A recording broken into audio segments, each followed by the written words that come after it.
Picture this. Somewhere in 10th century Norway, a farmer named Bjorn just woke up. He's sleeping on what's basically a wooden shelf, covered in animal skins, surrounded by 15 other people and a goat. The temperature inside his house is maybe 40 degrees Fahrenheit. There's smoke in the air.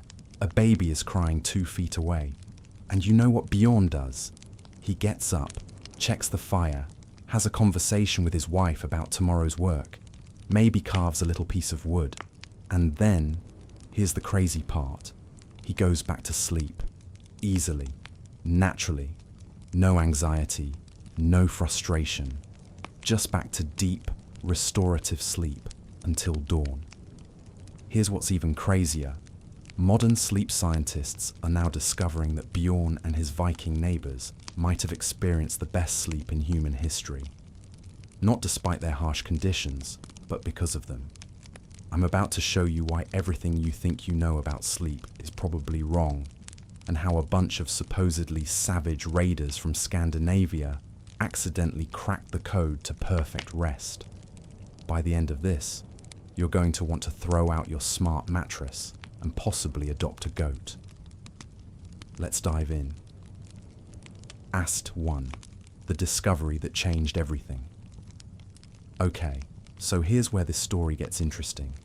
In the 1990s, a historian named Roger E. Kirch was digging through old legal documents, personal diaries, and medical texts from pre-industrial Europe. He wasn't even looking for sleep patterns. He was researching something completely different. But he kept noticing these weird references. People kept mentioning first sleep and second sleep. Not as some special occasion thing, but casually, like it was the most normal thing in the world. At first, he thought it was a quirk of language. But then he found hundreds of references. Thousands, actually. From England, France, Italy, and yes, Scandinavia. All describing the same pattern. People would sleep for about 4 hours, wake up for 1 to 2 hours, then sleep for another 4 hours. And this wasn't insomnia. Nobody was complaining about it. They were doing stuff during that midnight waking period. Important stuff. The legal documents mentioned business meetings held at midnight. Love letters written between first and second sleep. Medical texts prescribed certain medicines to be taken at the waking between sleeps. The Vikings had their own terms for this. Första sveffen, first sleep, and annar sveffen, second sleep. The sagas mention this pattern so casually that for centuries, historians just glossed over it, not realizing they were describing something fundamentally different from how we sleep today. Now here's where it gets wild. When a Kirch published his findings, sleep scientists got curious. What if this wasn't cultural? What if this was biological? So they ran an experiment. They took modern people like you and me, used to 8-hour consolidated sleep, and they put them in conditions that mimicked pre-industrial life. No artificial light, no phones, natural darkness from sunset to sunrise. And they watched what happened. Within a few weeks, something incredible occurred. The subject's sleep patterns changed. They started naturally waking up in the middle of the night, not tossing and turning in frustration, but calmly waking, feeling alert and peaceful. After an hour or two, they'd naturally drift back to sleep. Their brains had rediscovered biphasic sleep, the pattern humans followed for thousands of years before Thomas Edison ruined everything. Ingrid's midnight hour. Let me introduce you to Ingrid. She's not real, but she's based on archaeological evidence from a 10th century farmstead near what's now Reykjavik, Iceland. It's December. The sun set around 3 p.m. and won't rise until almost 11 a.m. Ingrid finished her evening meal around 5 p.m. Salted fish, barley porridge, maybe some dried berries. The household has been winding down since sunset. Stories were told. Children drifted off one by one. The fire was banked low, around 7 p.m., Ingrid lies down on her sleeping platform. It's raised about 2 feet off the ground, lined with woven straw mats, covered with wool blankets and sheepskins. Her husband is beside her. Her 2 youngest children are curled up against her back. Her teenage son is on the other side of the fire. Her elderly mother-in-law is closest to the hearth, in the warmest spot, a place of honor. The longhouse is dark, not city dark, not I can still see my furniture dark, actually dark. The only light comes from the dying embers in the central hearth. No street lights bleeding through windows. No LED indicators from electronics. No light pollution from a city 30 miles away. In this profound darkness, Ingrid's pineal gland, that little pine cone-shaped organ in her brain, starts flooding her system with melatonin. Not the weak trickle you get when you're scrolling TikTok at 11 p.m. with your phone brightness turned down. We're talking a massive surge of natural melatonin that makes prescription sleeping pills look like baby aspirin. Within minutes, Ingrid is deeply asleep. Her brain cycles through light sleep, then drops into deep, slow-wave sleep, the kind where your body does serious repair work. Her muscles, sore from grinding grain and hauling water all day, start rebuilding. Her immune system kicks into high gear. Her brain begins the crucial work of memory consolidation. Around midnight, maybe 4 hours after she fell asleep, Ingrid naturally wakes up. Her eyes open. She's not groggy. She's not anxious. She doesn't check a clock because there isn't one. She doesn't panic about falling back asleep because that thought literally doesn't occur to her. Instead, she sits up slowly, careful not to wake the children. Her husband stirs. He's awake too. This happens most nights. They exchange a few whispered words. He gets up and adds a piece of wood to the fire. The embers glow brighter. Warmth spreads through the longhouse. Ingrid wraps a wool blanket around her shoulders and moves to sit near the hearth. Her mother-in-law is already awake, sitting in the firelight, working on a piece of embroidery. No words are needed. This is their time. For the next hour, maybe 90 minutes, Ingrid exists in this liminal space.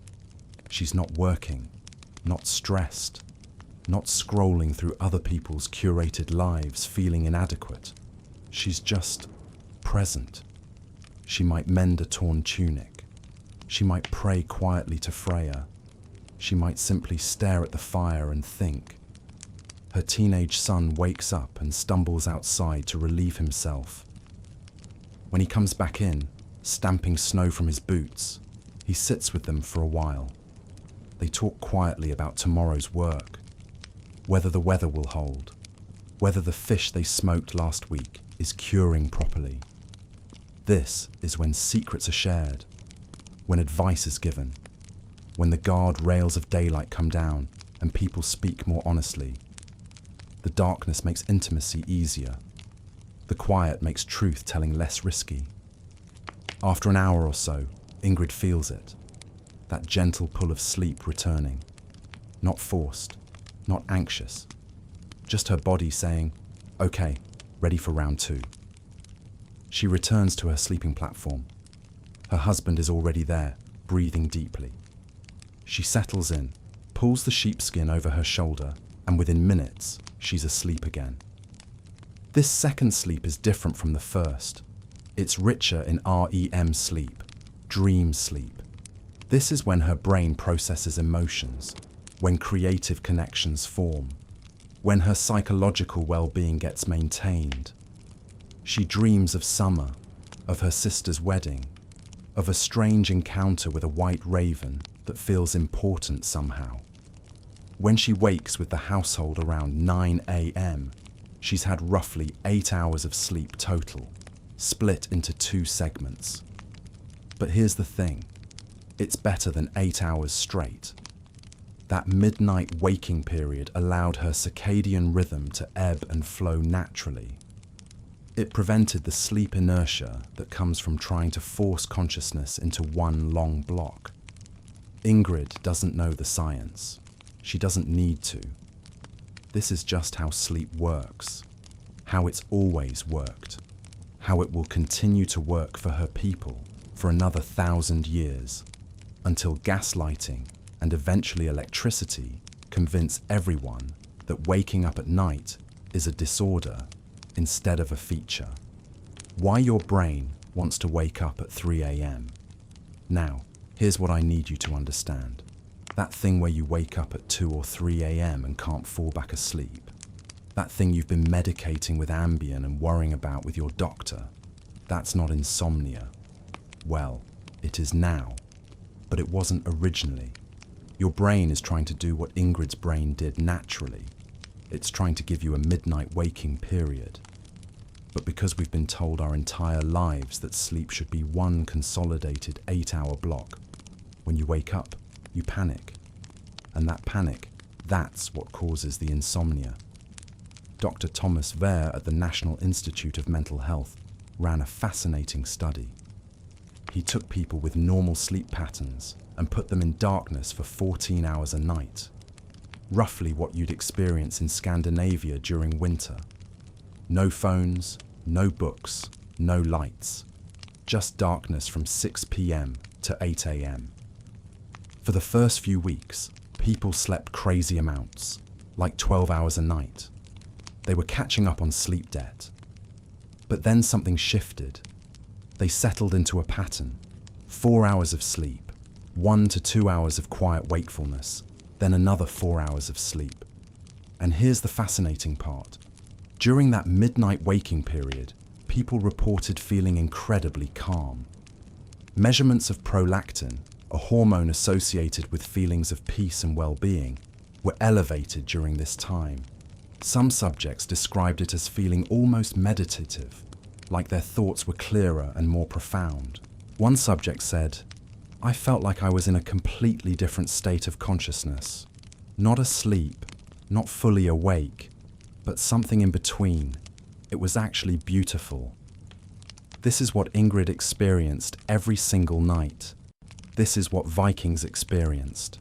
This state of peaceful, reflective wakefulness in the middle of the night. And we've lost it. But here's what really blows my mind. The consolidation of sleep into one 8-hour block is almost entirely due to the Industrial Revolution. Factory owners needed workers to show up at the same time every day. Electric lights made it possible to stay up later. The 9-to-5 workday made biphasic sleep inconvenient. So we changed. Not because it was better for us, not because the science supported it, but because it was better for capitalism.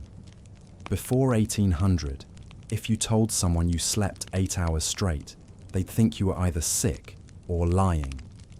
After 1900, if you told someone you woke up in the middle of the night every night, they'd tell you to see a doctor. Think about that. In just 1 century, we completely redefined what normal sleep looks like. We medicalized a natural pattern that humans had followed for millennia. And now we wonder why 30 to 40% of adults report having insomnia. The Vikings didn't have insomnia. They had midnight. And there's a huge difference. What they did in the dark. So what exactly were Vikings doing during this midnight waking period?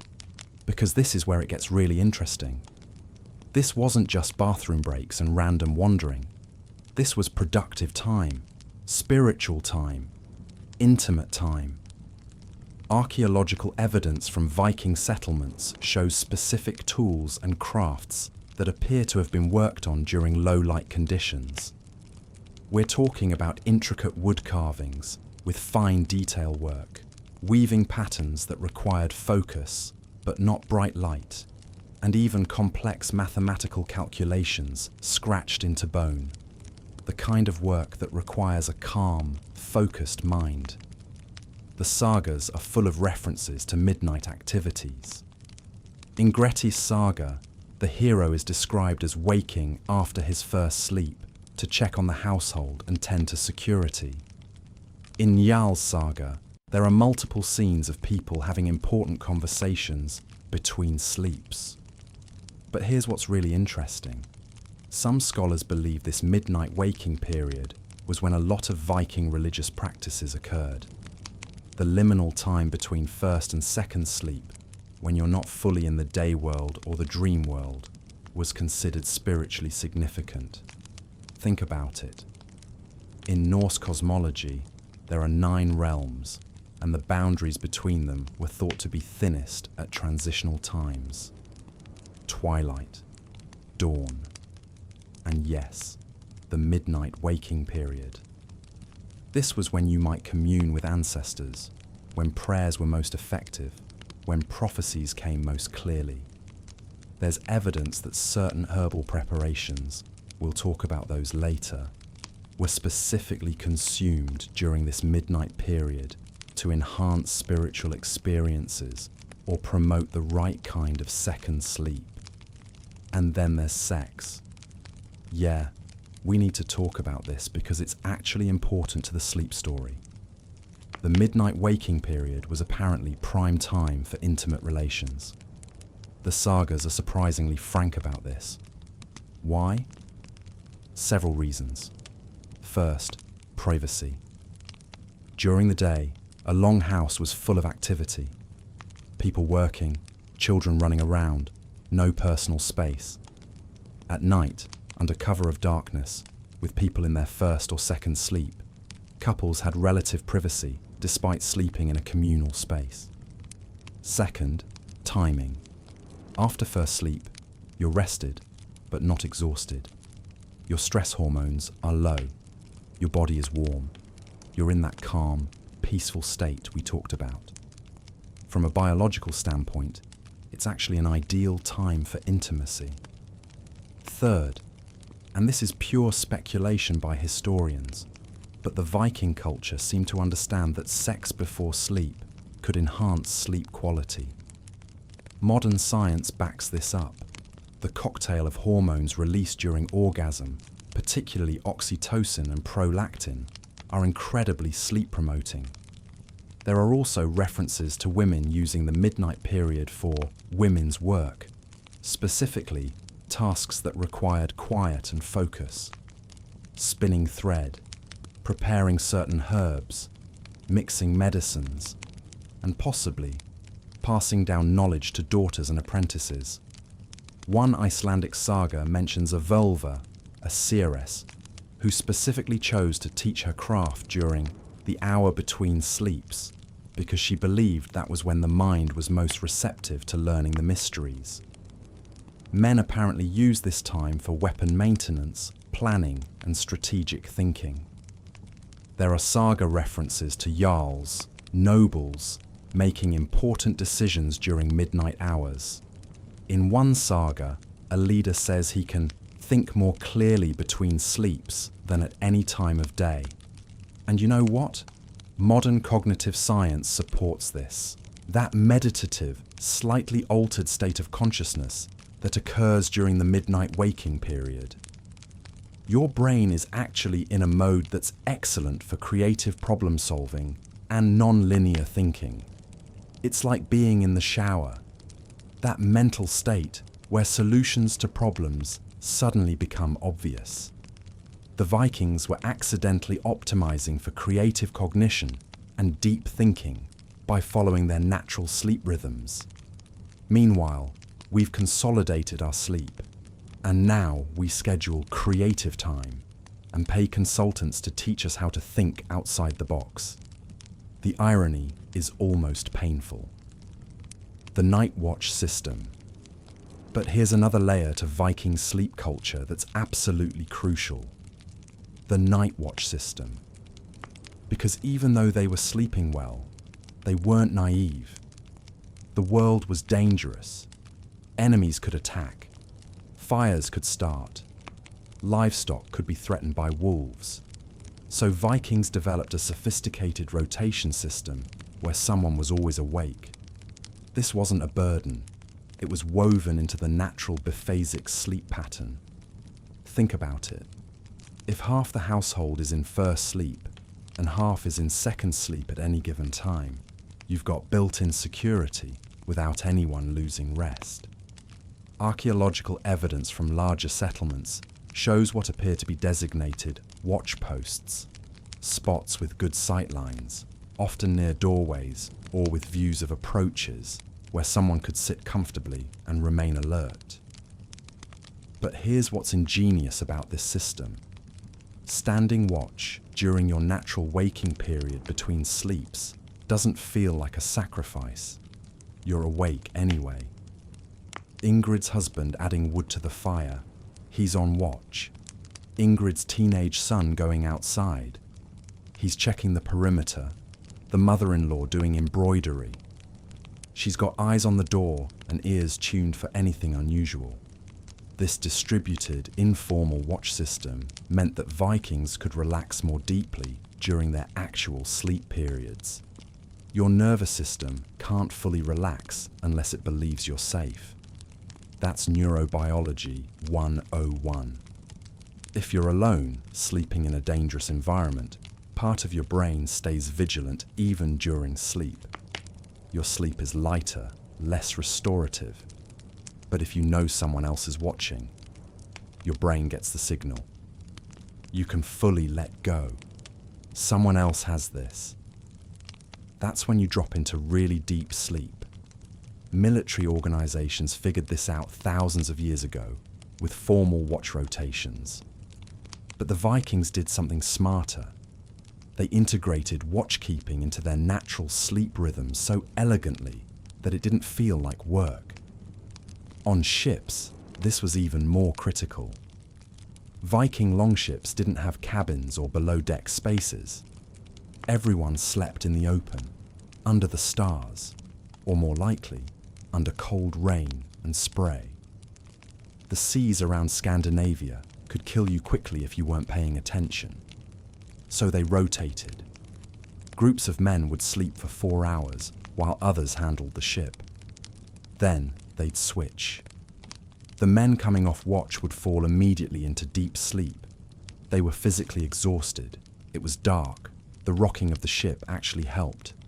And the men waking up were naturally coming out of a sleep cycle, so they weren't groggy. Compare this to modern ships, where watch rotations often interrupt sleep cycles, leading to chronic exhaustion and dangerous mistakes. The Vikings accidentally designed a better system 1,000 years ago just by following their biology. There's a saga account, I think it's in Egil's saga, where a young man is criticized for sleeping through his watch. The shame isn't just that he failed in his duty. The text suggests that sleeping through the midnight waking period was considered unnatural, possibly a sign of illness or enchantment. In other words, waking at midnight wasn't just normal. Staying asleep through it was weird. Now, I know what you're thinking. This is all fascinating, but I can't just start waking up at 2 a.m. and wandering around my house. I have a job. I need 8 consecutive hours. And you're right. We can't just reverse engineer Victorian sleep patterns in a modern context without some adjustment. But here's the thing. Understanding that the midnight waking isn't a bug. It's a feature. That alone can reduce the anxiety that turns a natural waking into clinical insomnia. If you wake up at 3 a.m., instead of panicking and checking your phone, what if you just sat with it? Gave yourself permission to be awake for 30 minutes. Read something non-stimulating by low light. Journaled. Meditated. Let your mind wander.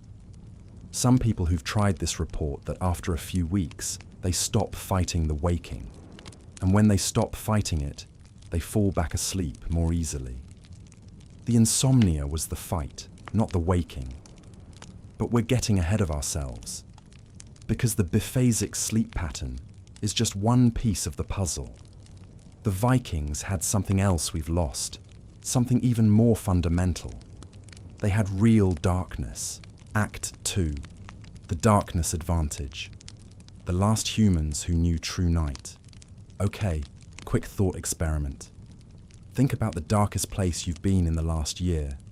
Actually dark. Not, the lights are off, but I can still see my hand. Dark. I mean pitch black. Can't see anything. Slightly terrifying dark. For most of you, the answer is nowhere. Maybe a movie theatre, a basement. And even then, there were exit signs, phone screens, that person 3 rows up checking their texts. Now let me tell you about Viking darkness. In winter, in Scandinavia, the sun sets around 3 p.m. It doesn't rise until 10 or 11 a.m. That's 18 to 19 hours of darkness. And I'm not talking about twilight. I mean dark. The kind of dark where you literally cannot see your hand in front of your face. Inside the longhouse, it's even darker. The walls are thick timber, often with turf packed between logs for insulation. Windows are small, tiny really, and covered with oiled cloth or thin scraped animal membrane that lets in almost no light. The only illumination comes from the central hearth. And that fire? At night, it's banked, covered with ash to make it burn slowly. It gives off maybe as much light as a couple of candles, enough to see vague shapes if you're close to it. Beyond that, darkness. We're talking about light levels around 0.1 lux, maybe 1 lux right next to the fire. For comparison, a well-lit room is 300 to 500 lux. A movie theatre during a movie is about 10 to 50 lux. The Vikings were living and sleeping in darkness that most of us literally never experience. And here's the critical thing. This darkness is exactly what human biology evolved to sleep in. Your pineal gland, the tiny organ in your brain that produces melatonin, is exquisitely sensitive to light. Even small amounts of light, especially blue spectrum light, suppress melatonin production. In one study, just 8 lux of light, about what you'd get from a dim nightlight, reduced melatonin production by 50%. The Vikings were sleeping in conditions where their melatonin production was completely uninhibited. From the moment the sun set until it rose, their brains were absolutely flooded with melatonin. Not just at night, but all evening. For 18 hours a day in winter. Now, melatonin does more than just make you sleepy. It's a powerful antioxidant. It supports immune function. It helps regulate body temperature. It's involved in DNA repair. High melatonin levels are associated with lower rates of certain cancers, better mood, and improved cognitive function. The Vikings were basically mainlining natural melatonin every single day of their lives. The firelight frequency. But they did have some light, right? The fire. And this is where it gets really interesting from a circadian biology standpoint. Firelight has a very specific color temperature. It's warm, around 1,800 to 2,000 Kelvin, which means it's heavy in red and orange wavelengths and has almost no blue light. Blue light is what really screws with your circadian rhythm. It's the wavelength that most strongly suppresses melatonin. Sunlight during the day is about 5,000 to 6,500 Kelvin. Lots of blue. LED bulbs and phone screens, 6,500 to 7,500 Kelvin, absolutely loaded with blue. Firelight, almost 0 blue wavelengths. So the Vikings spent their evenings in an environment that provided enough light to see by, but didn't suppress their melatonin production. Their brains were getting the signal. Okay, it's nighttime. Time to wind down. Release the sleep hormones. There's a researcher named Dr. Charles Scheisler at Harvard who's done extensive work on this. He found that when people are exposed to typical indoor lighting in the evening, nothing crazy, just normal room lights, their melatonin onset is delayed by 90 minutes on average. 90 minutes. That means if you're supposed to naturally start feeling sleepy at 9 p.m., normal indoor lighting pushes it to 10:30 p.m. And if you're looking at screens, phones, computers, tablets, it can be delayed by up to 3 hours. The Vikings didn't have this problem. When the sun went down, their melatonin started ramping up immediately. By the time they lay down to sleep, they were biologically primed for deep rest. And during that midnight waking period we talked about, the firelight was even dimmer, just glowing embers, enough to navigate by, but not enough to suppress the melatonin that was still circulating in their system. So they could be awake, active, and functional, but still maintain the neurochemical environment for easy return to sleep. This is why Ingrid could wake up at midnight, sit by the fire for an hour, and then fall asleep again easily. Her melatonin never tanked. She never fully kicked into day mode. Compare that to what happens when you wake up at 3 a.m. and check your phone. That bright blue light hits your retinas. Your brain goes, "Oh, daytime, stop the melatonin." And suddenly you're wide awake for the next 2 hours. The Vikings literally couldn't make that mistake. The worst thing they could do was add a log to the fire, which would give them a brief burst of warm, melatonin-safe light. The seasonal sleep shift.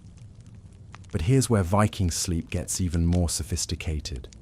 Because they didn't fight the seasons, they adapted to them. And the differences between summer and winter sleep were dramatic. In summer, particularly in northern Scandinavia, you get the midnight sun. The sun literally doesn't set for weeks. It just dips toward the horizon around midnight and then starts rising again. It's twilight at the darkest. You'd think this would destroy sleep, right? And it presented challenges, sure. But the Vikings adapted. First, they worked with it. Summer was action season. This was when you could travel, raid, trade, farm intensively. The long daylight hours meant you could get more done. So Vikings in summer slept less, maybe 5 to 6 hours instead of 8 to 9. But they were okay with that. It was temporary. Winter was coming, and they'd sleep more then. Archaeological evidence shows that summer dwellings were sometimes different from winter ones. More temporary structures, more time spent outdoors. And some had sleeping areas built into the thickest parts of turf walls, or positioned to be naturally darker.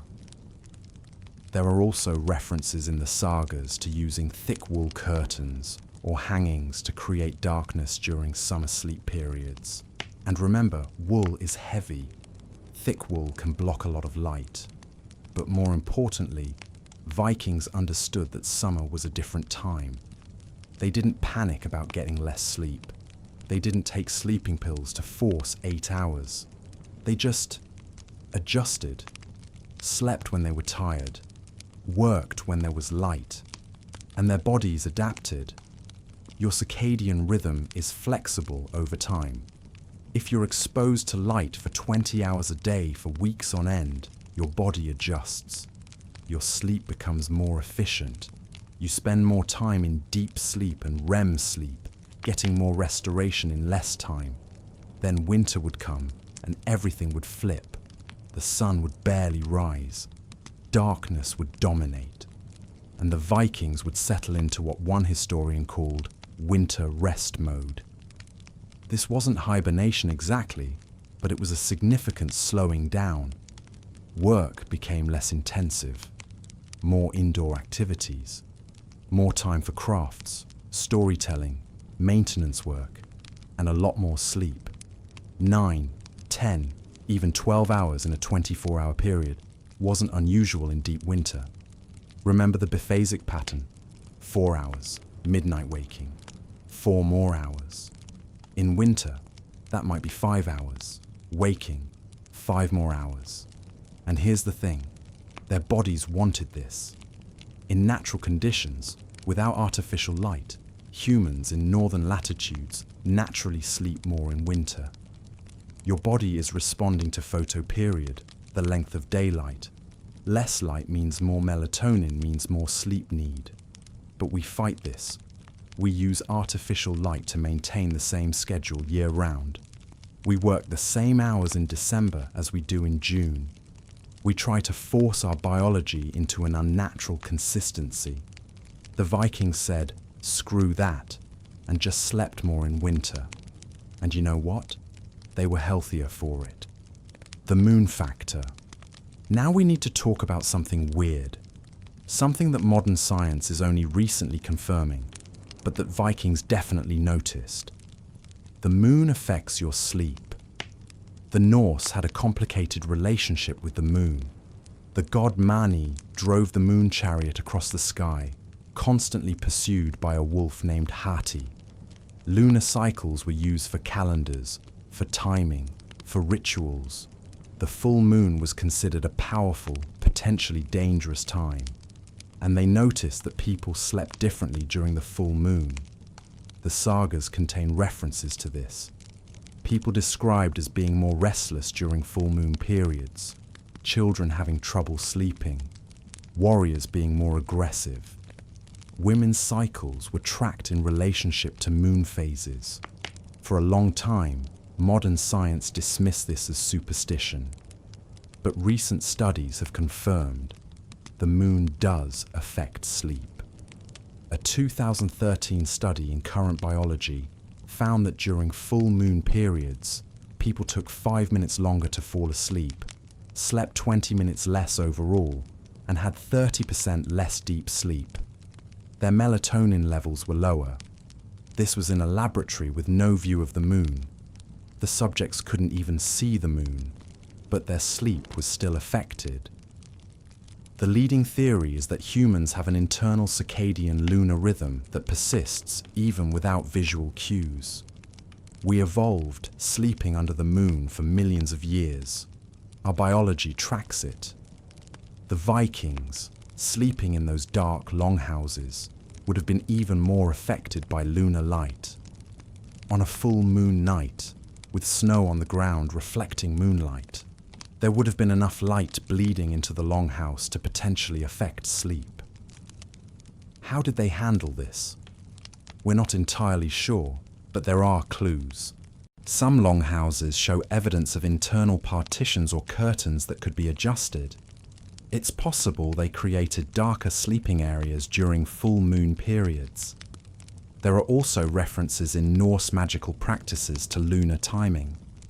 Certain rituals were performed at new moons, dark moons, specifically because that was when sleep and dreams were considered deepest. Full moon periods were seen as times of heightened awareness, less sleep, more activity. Rather than fighting this, they worked with it. If the full moon made you wakeful, fine. That was a good night for night watch, for travel, for activities that required alertness. If the new moon brought deep, dark sleep, that was a time for rest and dream work. This is so radically different from our modern approach. We try to maintain identical sleep regardless of lunar phase, season, or natural rhythms. We use blackout curtains, sleep masks, and pharmaceutical aids to force consistency. The Vikings embraced variation. They understood that sleep wasn't supposed to be identical every night. Some nights you sleep deep, some nights lighter, some nights you wake more, some nights you don't. This wasn't a problem to solve. It was just life. And honestly, their approach might have been psychologically healthier.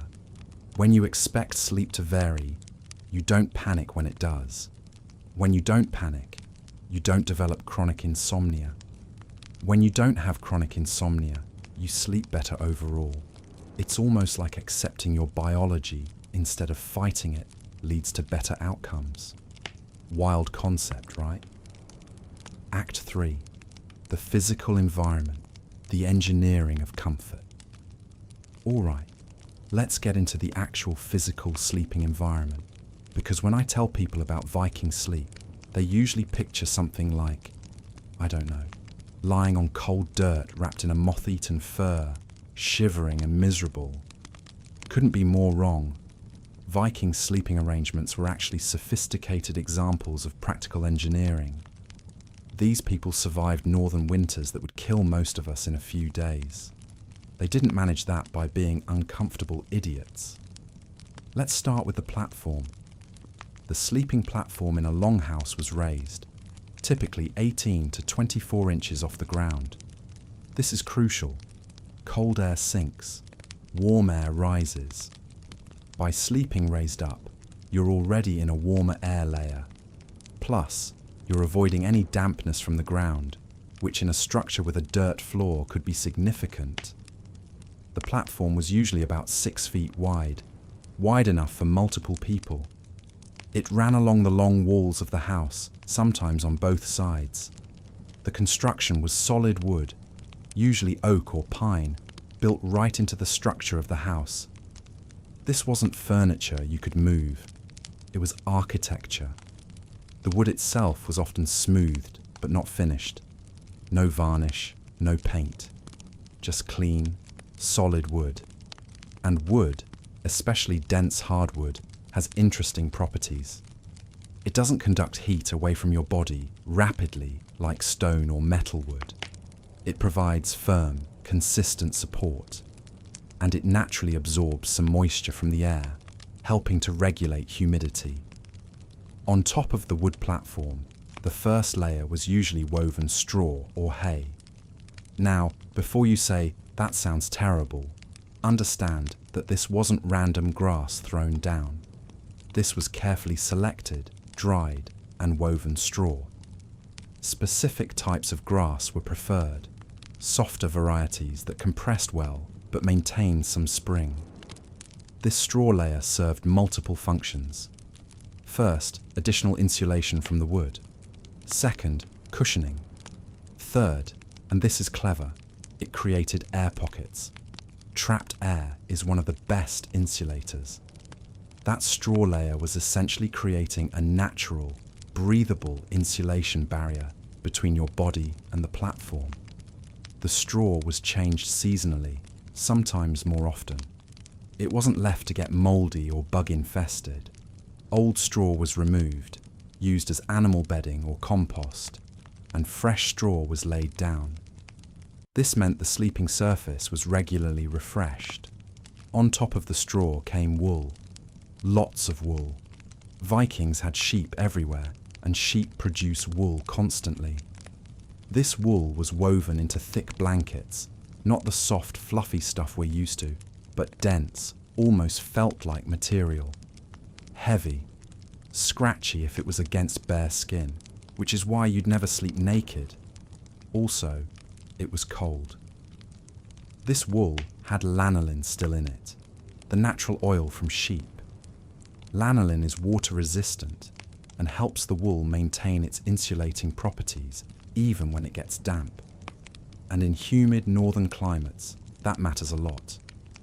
1 or 2 layers of these wool blankets would be spread over the straw. Then, if you had any wealth at all, furs. Sheepskin at minimum, but possibly bear, elk, reindeer, fox, or wolf fur for wealthier households. Furs are incredible insulators. The fur traps air, the leather backing blocks drafts, and the natural oils in the skin help repel moisture.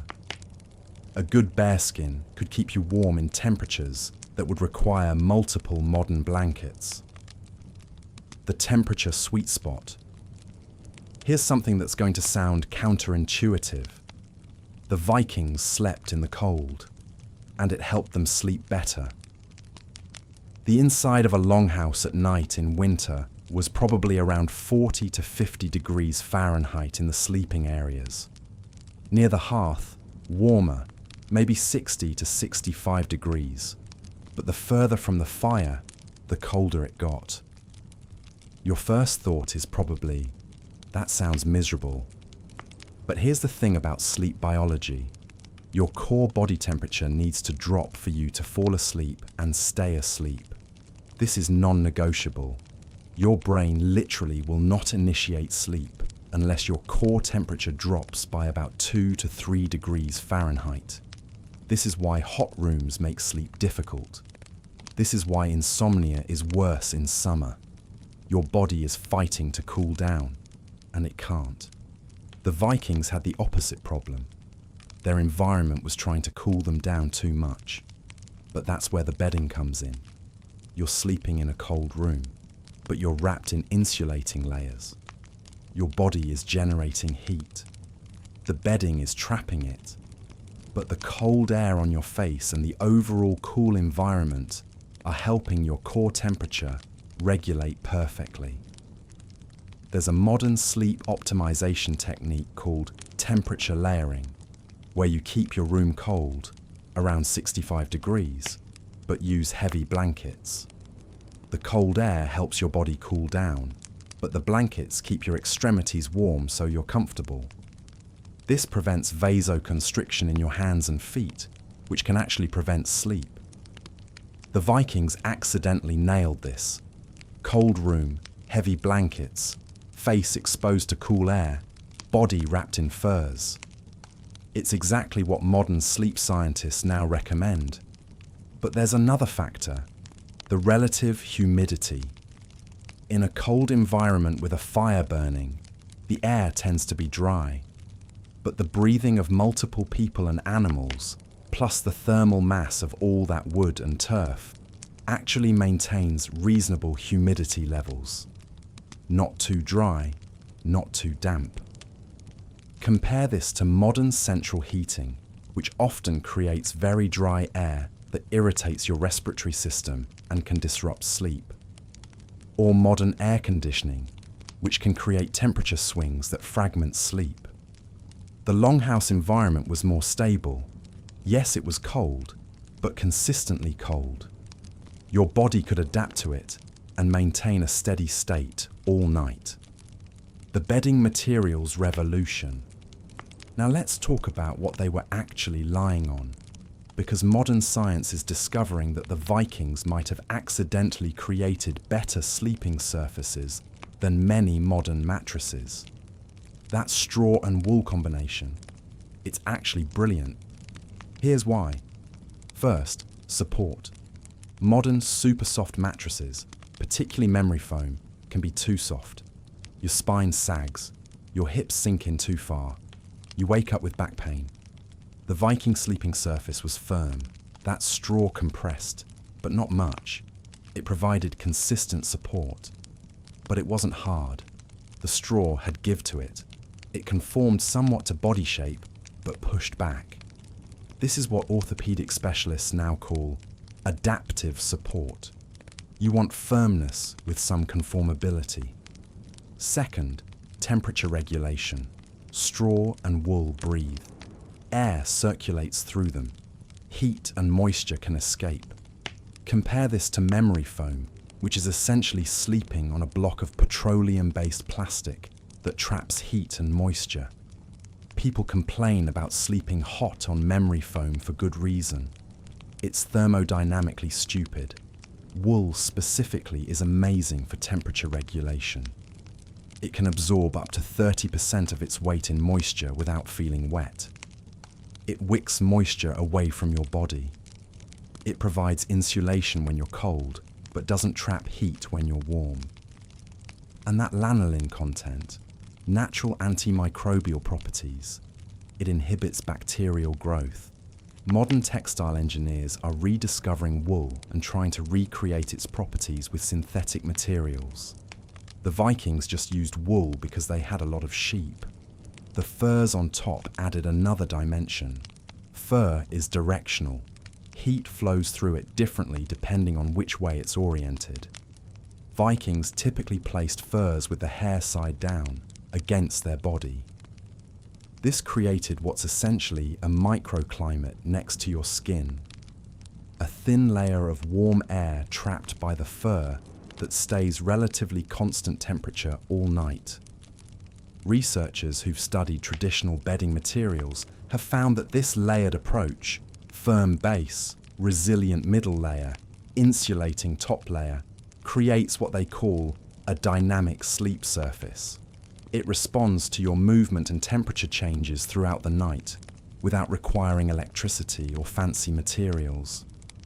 And it was all natural, biodegradable, and locally sourced. When bedding wore out, it got composted or burned. New bedding was made from materials you could produce or acquire yourself.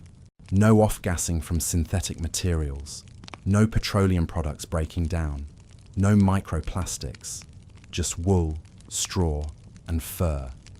And people slept on it for thousands of years without the epidemic of back pain and sleep disorders we have today. Pillows and head support. Quick aside about pillows, because this is interesting. Vikings did have pillows, but they were nothing like modern pillows.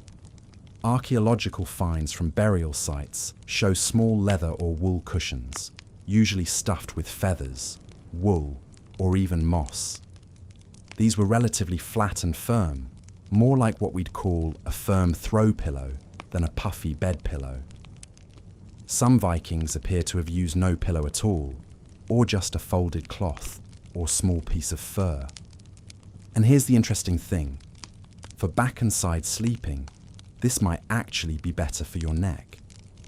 Modern puffy pillows can push your head forward, kinking your neck and leading to tension and pain. A flatter, firmer support keeps your head more aligned with your spine. Chiropractors and physical therapists are increasingly recommending thinner, firmer pillows for this exact reason. The Vikings, once again, accidentally optimized for spinal health without knowing the anatomy. For people who slept on their side, probably the most common position, a small, firm cushion under the head would maintain neutral spine alignment without excessive lateral flexion. For back sleepers, little to no pillow would keep the neck from being pushed forward. There's also evidence that some people used their arm as a pillow or placed a hand under their head. In a cold environment, this has the added benefit of keeping your hand warm. And from a spinal perspective, it's not terrible. Your arm provides natural support at roughly the right height.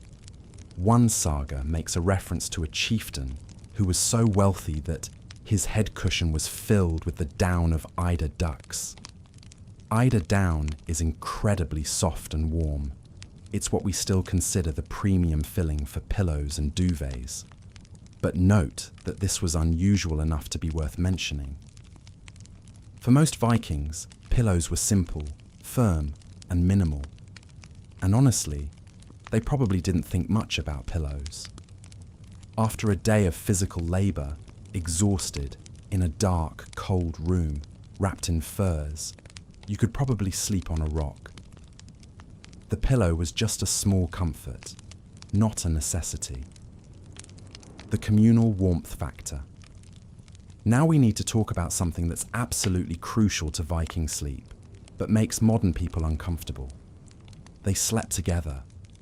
Not just couples, everyone. Families, extended relatives, sometimes unrelated household members, all sleeping on the same platforms, in the same space. From a purely thermodynamic standpoint, this is genius. Human bodies generate about 100 watts of heat each. Put 10 people in a well-insulated room, and you've got a 1,000-watt space heater running all night. That's significant, but the benefits go way beyond simple heat generation.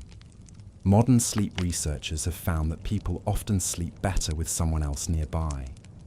There are multiple reasons for this. First, security. Your nervous system can fully relax when it knows others are nearby to alert you to danger. This is deeply wired into human psychology. Sleeping alone, your brain maintains a higher level of vigilance. Sleeping in a group, you can relax more completely.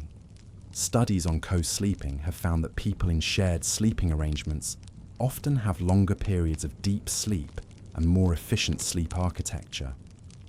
The presence of others signals safety, which allows your nervous system to fully engage the parasympathetic rest and digest mode. Second, temperature regulation. We've talked about ambient temperature, but body-to-body warmth is different. It's not just heat transfer, there's also the comfort factor. Physical contact with another warm body triggers oxytocin release, which promotes relaxation and sleep. Viking families sleeping together weren't just staying warm, they were biochemically reinforcing bonds and triggering neurochemical cascades that enhanced sleep quality. Third, and this is subtle but important, breathing synchronization. When people sleep near each other, their breathing patterns gradually synchronize. This has been documented in multiple studies, and synchronized breathing among sleepers appears to enhance sleep quality for everyone involved. The mechanism isn't fully understood, but it might have to do with creating a stable CO2 and oxygen environment, or it might be a more subtle neurological phenomenon. Children especially benefit from co-sleeping. Kids who sleep near parents or siblings tend to have fewer sleep disturbances, less anxiety, and better emotional regulation. The Viking practice of having children sleep surrounded by family members probably contributed to psychological resilience. Now, I know what you're thinking. But what about privacy? What about personal space? Wouldn't this be disruptive? And yes, there were probably challenges. People snored, babies cried, someone always needed to get up to pee. But here's the thing, they were adapted to it. If you grow up sleeping in a room with 10 other people, you learn to sleep through normal disturbances. Your brain filters them out as non-threatening background noise. It's like people who live next to train tracks. After a while, they literally don't hear the trains. Your brain categorizes it as safe, familiar, ignorable.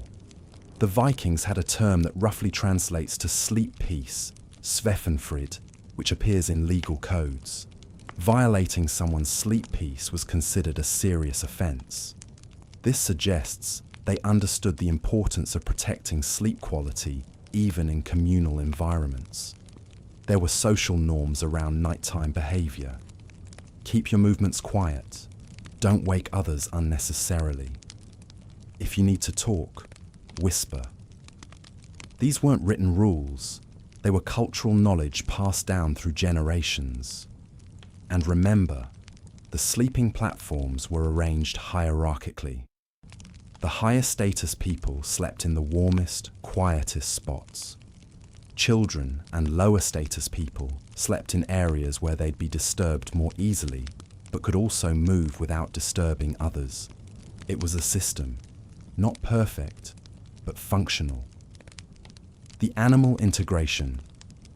We've mentioned this briefly, but we need to go deeper. Vikings slept with animals, deliberately.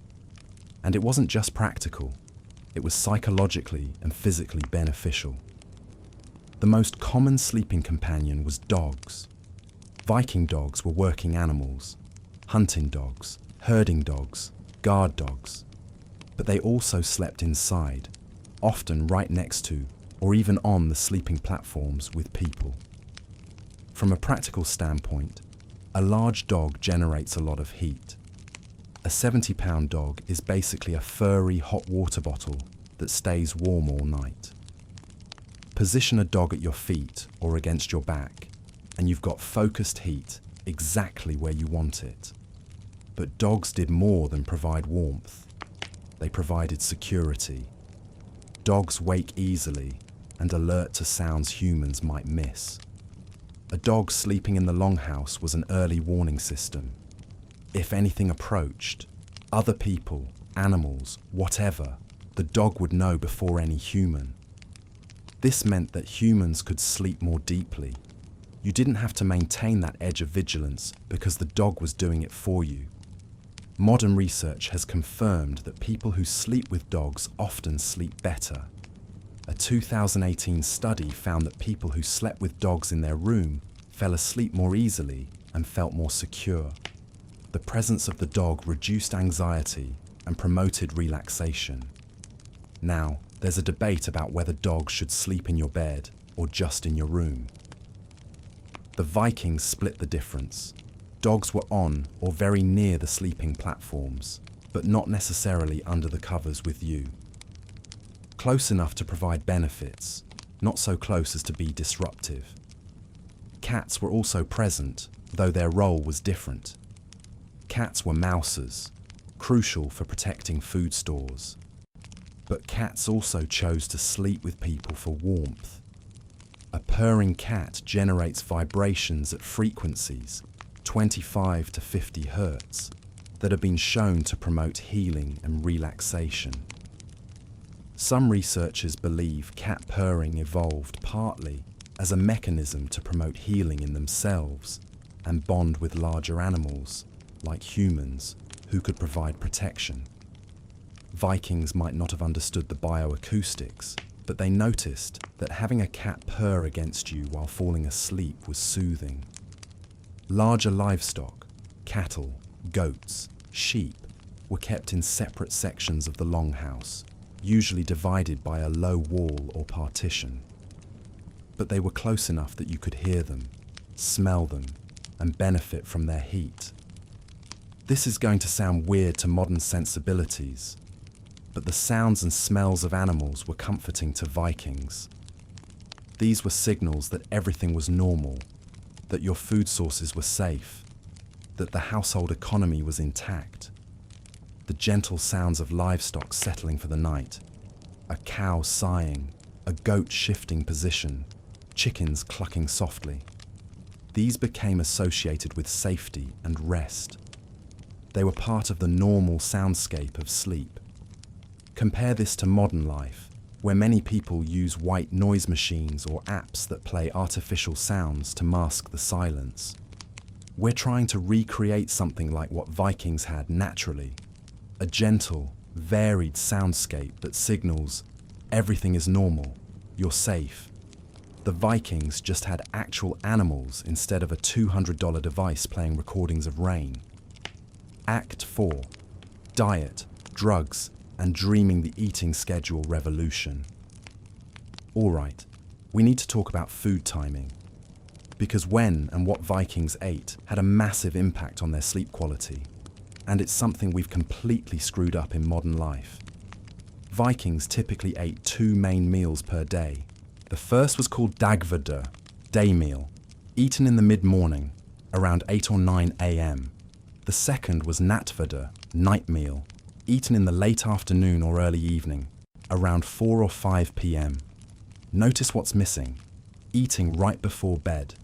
That night meal at 4 or 5 p.m. meant that by the time you were lying down to sleep around 8 or 9 p.m., you'd had at least 3 to 4 hours for digestion. Your stomach was comfortable, not too full, not too empty. Your body wasn't trying to digest a heavy meal while also trying to initiate sleep. This is huge. Modern sleep research has conclusively shown that eating within 2 to 3 hours of bedtime disrupts sleep quality. It delays the onset of REM sleep, increases nighttime wakings, and can cause acid reflux and discomfort. The Vikings' meal timing accidentally optimized for sleep without them knowing anything about digestive physiology or REM cycles. But it wasn't just timing, it was what they ate. The Viking diet was high in protein, high in fat, and moderate in complex carbohydrates. This macronutrient profile has specific effects on sleep. Protein provides amino acids, including tryptophan, which is a precursor to serotonin and melatonin. You literally need tryptophan to produce the neurochemicals that regulate sleep. The Viking diet, with its emphasis on fish, meat, and dairy, provided plenty of tryptophan. Fats, especially omega-3 fatty acids from fish, have been shown in multiple studies to improve sleep quality. Omega-3s reduce inflammation, support brain health, and help regulate circadian rhythms. Vikings, especially coastal Vikings, ate fatty fish constantly. Herring, mackerel, salmon, all rich in omega-3s. The carbohydrates they ate were mostly complex carbs from whole grains, barley, oats, rye. These provide steady blood sugar rather than spikes and crashes. Steady blood sugar through the night means fewer disruptive wakings. They ate very little refined sugar. Honey was the only sweetener, and it was relatively expensive, so it was used sparingly. This meant no blood sugar roller coaster, no sugar crashes in the middle of the night. Compare this to the modern Western diet: high in refined carbs, high in sugar, low in omega-3s, eaten late in the evening while watching TV. Is it any wonder we sleep like garbage? The fermented food advantage. Here's something wild that I only recently learned. Fermented foods help you sleep. And Vikings ate a lot of fermented foods. Skyer, that Icelandic yogurt that's trendy now. Viking invention. It's cultured milk, fermented with specific bacteria. They ate this stuff regularly. Fermented fish, fermented vegetables, sourdough bread, fermented dairy products. Fermentation was one of the primary food preservation methods, which meant Vikings were consuming probiotics and beneficial bacteria constantly. Recent research has discovered what's called the gut-brain axis, the bidirectional communication between your gut microbiome and your brain.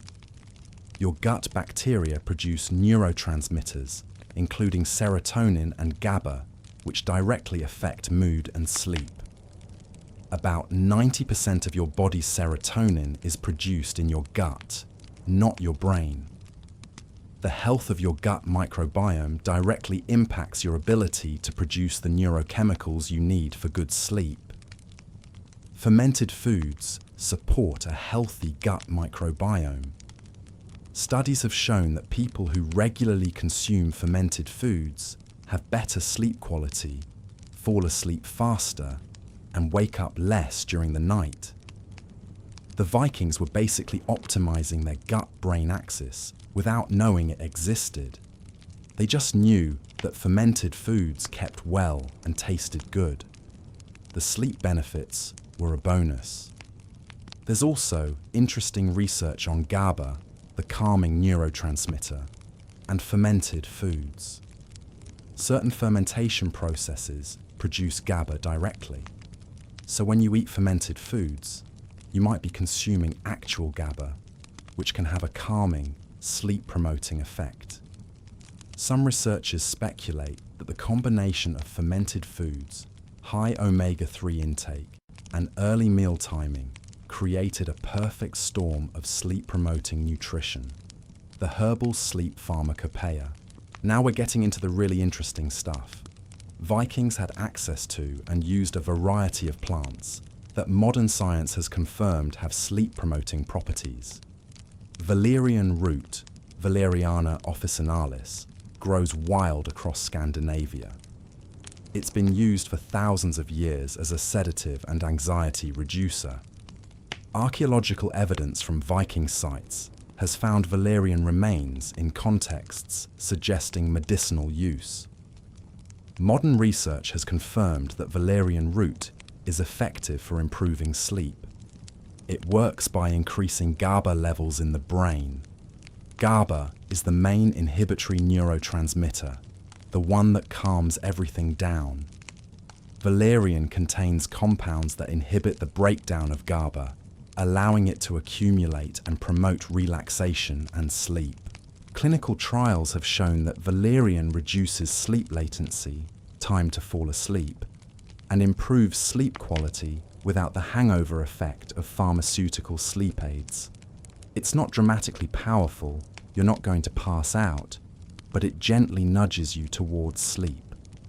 Hops, Humulus lupulus, was used for brewing ale, but it also has sedative properties. The compound methylbutanol in hops has been shown to have hypnotic effects. Hops combined with valerian is actually one of the most studied herbal sleep remedies, and research shows it can be as effective as some prescription sleep medications for mild to moderate insomnia. Vikings were drinking mild ale in the evenings. Low alcohol content, maybe 2 to 3%, so not enough to get drunk, but enough to get some sedative benefit from the hops and a small amount of alcohol. This is actually similar to what some modern sleep specialists recommend.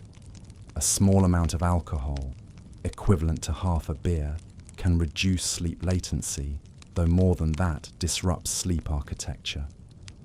Meadowsweet, Filipendula ulmaria, was commonly used in Viking medicine. It contains compounds that are precursors to aspirin. Low doses have mild pain-relieving and anti-inflammatory effects.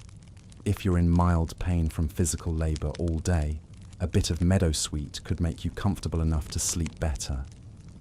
Mugwort, Artemisia vulgaris, is particularly interesting. It was considered a magical plant in Norse culture, associated with the gods. It was burned as incense, brewed as tea, and sometimes placed under pillows. Mugwort contains thujone and other compounds that can produce mild psychoactive effects. It's traditionally been used to promote vivid dreams and lucid dreaming. Modern research has confirmed that mugwort can increase REM sleep and dream vividness. The Vikings believed mugwort helped with prophetic dreams and spiritual visions. They weren't entirely wrong. It does affect dream sleep, though whether the dreams are prophetic is debatable. Then there are the more controversial plants. Amanita muscaria, the red mushroom with white spots that looks like it came from a fairy tale. This is the one that shows up in Christmas iconography, which actually has potential Viking/Norse roots. Amanita muscaria contains ibotenic acid and muscimol, which are psychoactive. In small, carefully prepared doses, it can produce sedation, altered perception, and vivid dreams. In large doses, it's toxic and can kill you. Did Vikings use it? The evidence is circumstantial but suggestive. There are references in sagas to mysterious substances that produced altered states. Archaeological finds have included Amanita muscaria in contexts that suggest ritual use. Some historians believe it was used by vulvas, seeresses, and other spiritual practitioners.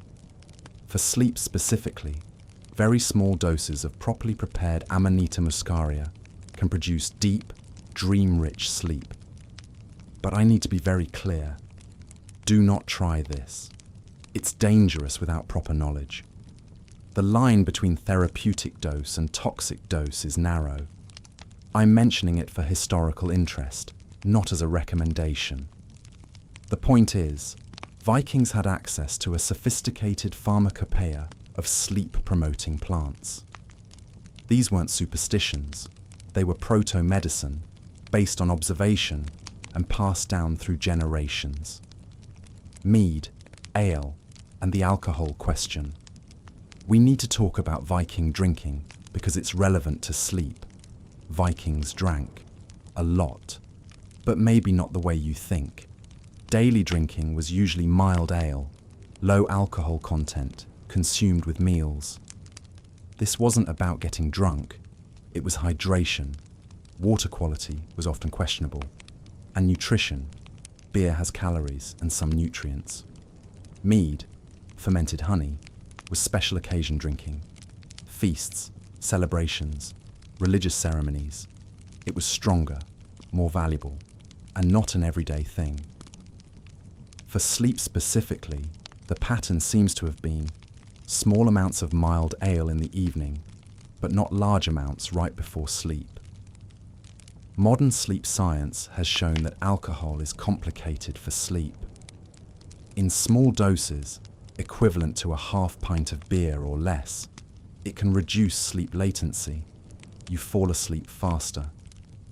But it disrupts sleep architecture later in the night, reducing REM sleep and causing more wakings in the second half of the night. In larger doses, alcohol seriously degrades sleep quality, even though it might make you pass out initially.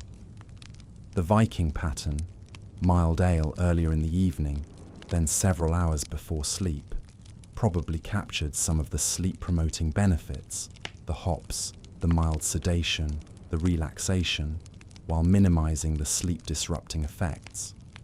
They also didn't drink alone or in isolation. Drinking was social, part of communal evening activities.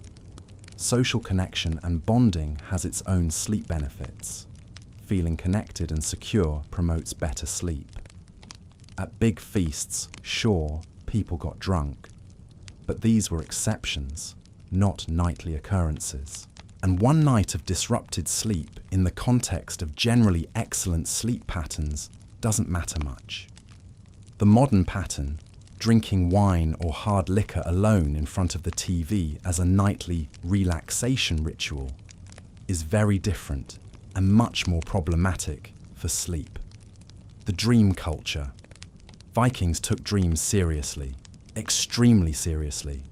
Dreams weren't just random neural noise, they were messages, warnings, prophecies, communications from the gods or the dead. This cultural attitude toward dreams had real effects on sleep quality. Modern research on dreams has found that people who believe their dreams are meaningful report better sleep quality and more satisfaction with their sleep. The mechanism might be psychological. If you think dreams are important, you value sleep more, which reduces anxiety about sleep, which improves sleep quality. It's a positive feedback loop. Vikings had elaborate systems for dream interpretation. Specific symbols meant specific things. Dreaming of weapons might foretell conflict. Dreaming of gold could mean prosperity or temptation. Dreaming of the dead required careful interpretation. Were they offering guidance or warning? Vulvas, seeresses, were consulted for dream interpretation. This was a specialized skill. Some dreams were considered so important that they'd be discussed at the thing, assembly, and might influence community decisions. The sagas are full of prophetic dreams, before battles, before journeys, before major life events. Characters dream, and those dreams often come true, in the saga's narrative at least. Whether or not dreams are actually prophetic is beside the point. What matters is that Vikings believed they were, which made dreams valuable. And if dreams are valuable, sleep becomes sacred. It's not just rest, it's the gateway to knowledge. This is radically different from modern attitudes. Most people view dreams as meaningless or don't remember them at all. Sleep is seen as lost time, necessary but annoying. We try to minimize it, optimize it, squeeze it into smaller windows. Vikings did the opposite. Sleep was important, partly because dreams were important. You didn't want to shortchange sleep because you might miss crucial information from the gods. There's also evidence that Vikings practiced some form of dream incubation, intentionally trying to dream about specific topics or receive specific guidance. This would involve rituals before sleep, sometimes including herbs like mugwort, sometimes just focused intention. Modern research on dream incubation has shown it actually works. If you focus on a question or topic before sleep and tell yourself you want to dream about it, you're significantly more likely to dream about that topic. And sometimes those dreams provide genuine insights or creative solutions. Vikings were practicing ancient cognitive techniques that modern psychologists are only now studying scientifically. The midnight spirit world. Here's something that's going to sound weird, but is actually important. Vikings believed the spiritual world was more accessible at night, particularly during that midnight waking period between sleeps. The boundary between worlds, between Midgard, the human world, and other realms, was thought to be thinnest at transitional times. Dawn and dusk, yes, but also the midnight hour. This wasn't just superstition, it affected how they experienced sleep and waking. During the midnight waking period, it was believed that you might encounter spirits, ancestors, landvettir, land spirits, or even gods. Not in a terrifying way, these could be positive encounters. An ancestor might appear to offer advice. A land spirit might need to be acknowledged or appeased. Some households left small offerings at night, a bit of bread, a paw of milk, at the threshold or near the hearth. This was insurance, a way of maintaining good relationships with the unseen world. For children especially, this framework made night less frightening. Yes, spirits might be present, but they weren't necessarily dangerous. They were part of the natural order. You just needed to be respectful. Modern sleep psychology has found that fear of darkness and fear of being alone at night are major contributors to insomnia, especially in children. The Viking cultural framework, where night was sacred but not terrifying, where spirits might be present but were usually benign, might have reduced this anxiety. If you believe your ancestors are watching over you while you sleep, that's comforting, not scary. If you believe the gods are present in the midnight darkness, that makes the darkness less empty and threatening. This is psychologically sophisticated in a way we often miss. The Viking worldview made the night feel inhabited and meaningful, which reduced the existential anxiety that can prevent sleep. Compare this to the modern secular worldview where night is just nothing. Darkness means absence, silence means isolation, waking at 3 a.m. means you're alone in a meaningless void. That's actually kind of terrifying on a primal level, even if we don't consciously acknowledge it. The Vikings filled the darkness with meaning, and meaningfulness is soothing. Act 5. Bodies in motion. The physical exhaustion factor. Okay, here's something we need to address head-on. Vikings were exhausted, physically exhausted, every single day. And that exhaustion is a huge part of why they slept so well. Let me paint you a picture of a typical day for a Viking farmer. Let's call him Olaf. He wakes around dawn, which in winter means 9 or 10 a.m., but in summer might be 4 a.m. Doesn't matter. Daylight means work. First task, check the livestock. Milk the cows, let the sheep out, feed the chickens. This isn't a quick walk around the barn. We're talking about physical labor, hauling water, lifting feed, mucking out stalls. You're on your feet, bending, lifting, carrying. Half an hour of this is a solid workout. Breakfast, then out to the fields if it's growing season. Ploughing with an ox-drawn wooden plough means walking behind the plough, guiding the ox, wrestling with rocks and roots. You're walking miles. Your arms are straining to control the plough. Your core is engaged constantly for balance. Hours of this. Or maybe it's harvest time. Scything grain means swinging a long-handled blade thousands of times, using your whole body. Legs for stance, core for rotation, arms and shoulders for the cutting motion.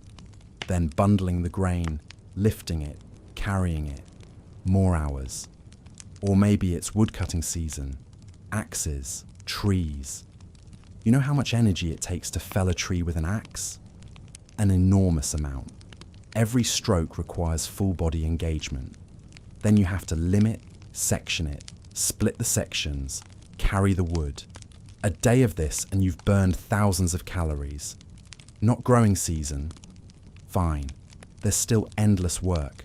Repairing buildings, mending tools, processing food, butchering, smoking, salting, weaving, which is hard physical work. Ask anyone who's done it on a standing loom. Making rope, tanning leather. For women, the work was equally physical. Grinding grain by hand with a quern stone, rotating a heavy stone against another stone, using your whole upper body. Hours of this to make flour for bread. Hauling water from wells or streams. Water is heavy. Doing laundry by hand in cold water, wringing out heavy wet cloth. Spinning thread, which requires constant hand and arm movement. Cooking over an open fire, which means constantly tending the fire, lifting heavy pots, stirring. And if you were a trader or raider, rowing.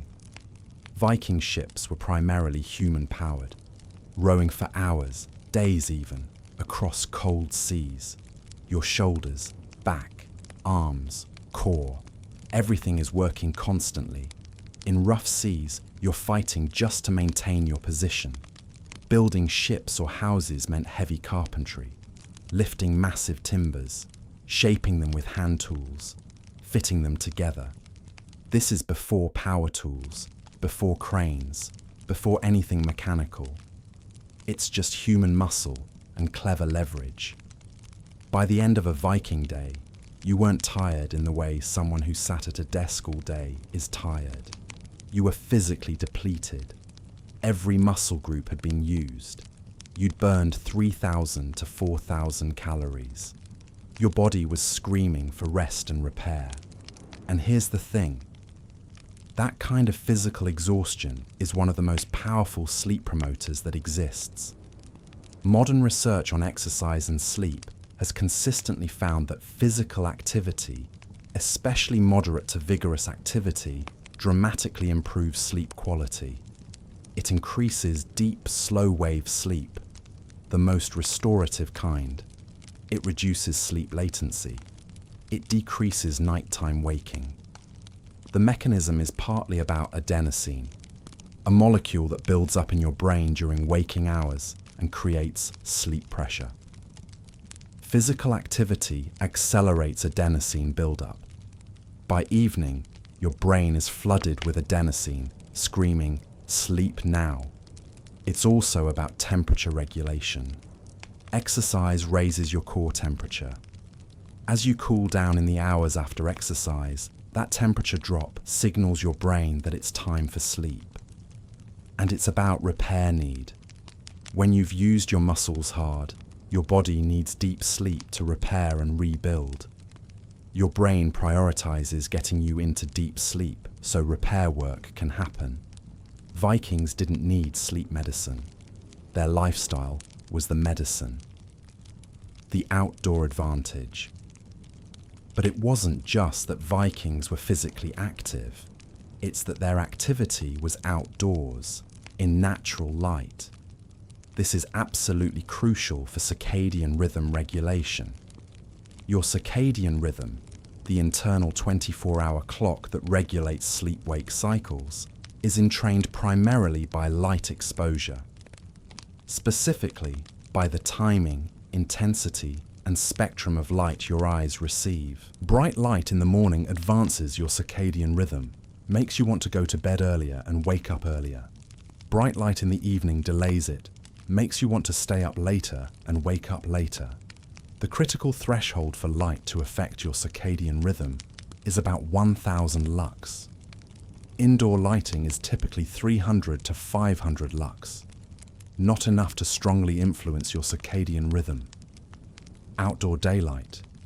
Even on an overcast day, you're getting 10,000 lux or more. In direct sunlight, you can get 100,000 lux. Vikings were outdoors for hours every day in natural light. From the moment they stepped outside until sunset, they were getting massive doses of bright light that was constantly reinforcing their circadian rhythms. This is why they could sleep in what seems like weird patterns, biphasic sleep, seasonal variations, and still feel rested. Their circadian rhythms were incredibly strong and stable because of constant outdoor light exposure. Modern people, spending 90% of their time indoors under artificial lighting, have weak circadian rhythms. Our bodies aren't getting clear signals about what time it is, so we're tired during the day, wired at night, and never quite sure when we should be asleep.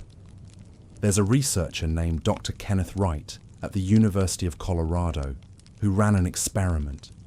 He took people camping. No phones, no flashlights, no artificial light at all. Just natural light from sunrise to sunset, darkness at night, campfire in the evening. Within a week, Everyone's circadian rhythms had synchronized with the solar day. People naturally wanted to go to bed shortly after sunset and wake at dawn. Their melatonin production shifted earlier. They reported sleeping better and feeling more alert during the day. The Vikings lived that camping experiment every single day of their lives. And there's another benefit of outdoor activity: the connection to natural rhythms, seasonal changes, weather patterns, animal behaviors.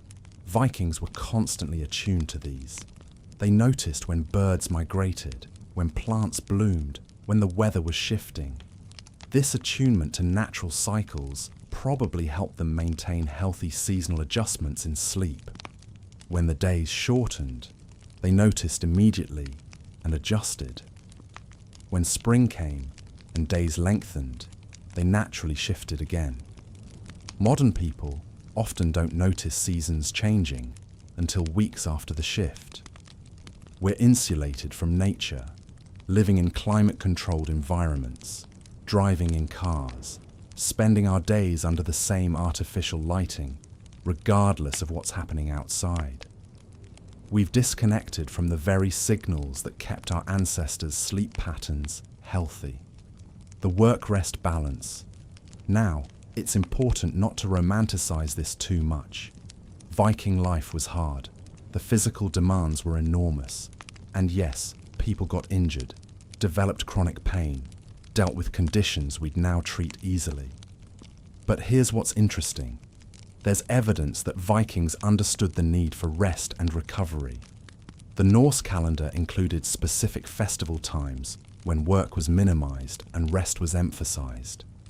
Yule, midwinter, was a time of feasting and rest. Summer solstice celebrations likewise involved reduced work and communal gathering. These weren't just religious festivals, they were structured rest periods. After months of intensive labor, there were times when the community collectively took a break. There's also evidence of what we'd now call active recovery. Light activity on rest days rather than complete inactivity. Going for walks, light crafts, swimming in summer. The sagas occasionally mention hot baths and sweating, sauna, as recovery tools. Vikings weren't just working themselves to death, they had recovery practices. And here's something important. The work was varied. One day, you're splitting wood, upper body intensive. The next day, you're walking behind a plow, lower body endurance. Then maybe fishing, different muscle groups entirely. Then crafts, fine motor skills, less physically intense. This variation is actually better for your body than modern gym routines, where you might do the same workout repeatedly. Different activities stress different systems, allowing for constant recovery, while maintaining overall high activity levels. Modern exercise science has discovered the principle of active recovery, the idea that light activity on rest days actually promotes better recovery than complete rest. Vikings practiced this without knowing the science. They also, and this is key, connected physical work to meaningful outcomes. You weren't exercising for abstract health benefits. You were chopping wood so your family wouldn't freeze. You were harvesting grain so people could eat. You were building a ship so you could trade or explore. That psychological connection between effort and meaningful outcome is motivating in a way that I should exercise for my health isn't. And at the end of that meaningful physical work, sleep wasn't just rest, it was earned. It was reward. Your body had done important things, and now it got to repair and prepare for tomorrow's important things. There's a profound satisfaction in that cycle that modern exercise, disconnected from survival, done in climate-controlled gyms, motivated by abstract health goals, doesn't quite capture. Act 6. The social sleep system. The sleeping arrangements. Let's get really specific about who slept where, because the social organisation of Viking sleep is fascinating. In a typical longhouse, the sleeping platforms ran along both long walls. The central hearth provided heat and divided the space. The highest status position was closest to the hearth, usually slightly elevated or marked with better bedding. This is where the head of household and his wife slept. Warmest spot, closest to fire, safest position, center of the house, surrounded by others who'd alert to danger. Immediately near them, young children. Children slept in what was essentially a cocoon of adults. Parents on one side, older siblings or other relatives on the other. Never alone, always surrounded. As children got older, they'd gradually sleep in positions further from the parents, but still on the family's platform. Teenagers might sleep at the edges, transitioning toward adult independence, but still part of the family unit. Elderly relatives, grandparents, aged aunts or uncles, often got premium positions near the fire despite not being household heads. This was respect for elders and also practical. Old people feel cold more acutely. Lower status household members, hired workers, distant relatives, fostered children, slept further from the hearth. Still on platforms, still with decent bedding, but in cooler, less protected positions. Servants or thralls, slaves, though the Viking version was complex, might sleep in the least desirable spots, possibly just on the floor with minimal bedding, or in separate outbuildings in some cases. But here's what's important. Even the lowest status people were still sleeping in the communal space. They weren't exiled to some separate area. They were part of the sleeping household. This created a clear hierarchy, but it was a hierarchy of proximity and warmth, not complete segregation. Guests and hospitality was sacred in Viking culture, would be given sleeping space appropriate to their status. An important guest might sleep right next to the household head. A random traveller might get a spot near the door. The sagas make a big deal about sleeping arrangements at feasts and gatherings. Where you slept communicated your status and the host's respect for you. There are saga accounts of feuds starting over sleeping arrangements.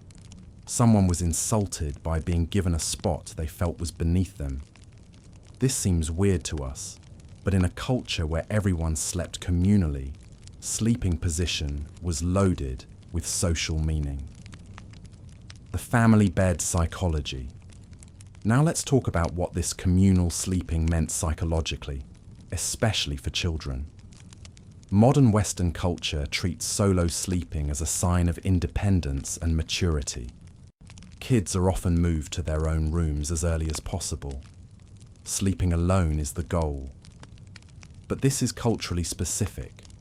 Most cultures throughout history, and many cultures today, practice some form of co-sleeping. Developmental psychology research has found that children who co-sleep with family members tend to have lower anxiety levels, better emotional regulation, stronger family bonds, fewer nighttime fears, often better sleep quality overall. The presence of caregivers during sleep creates a secure base. Kids learn that nighttime is safe, that they're protected, that they're not alone. Viking children grew up sleeping surrounded by family.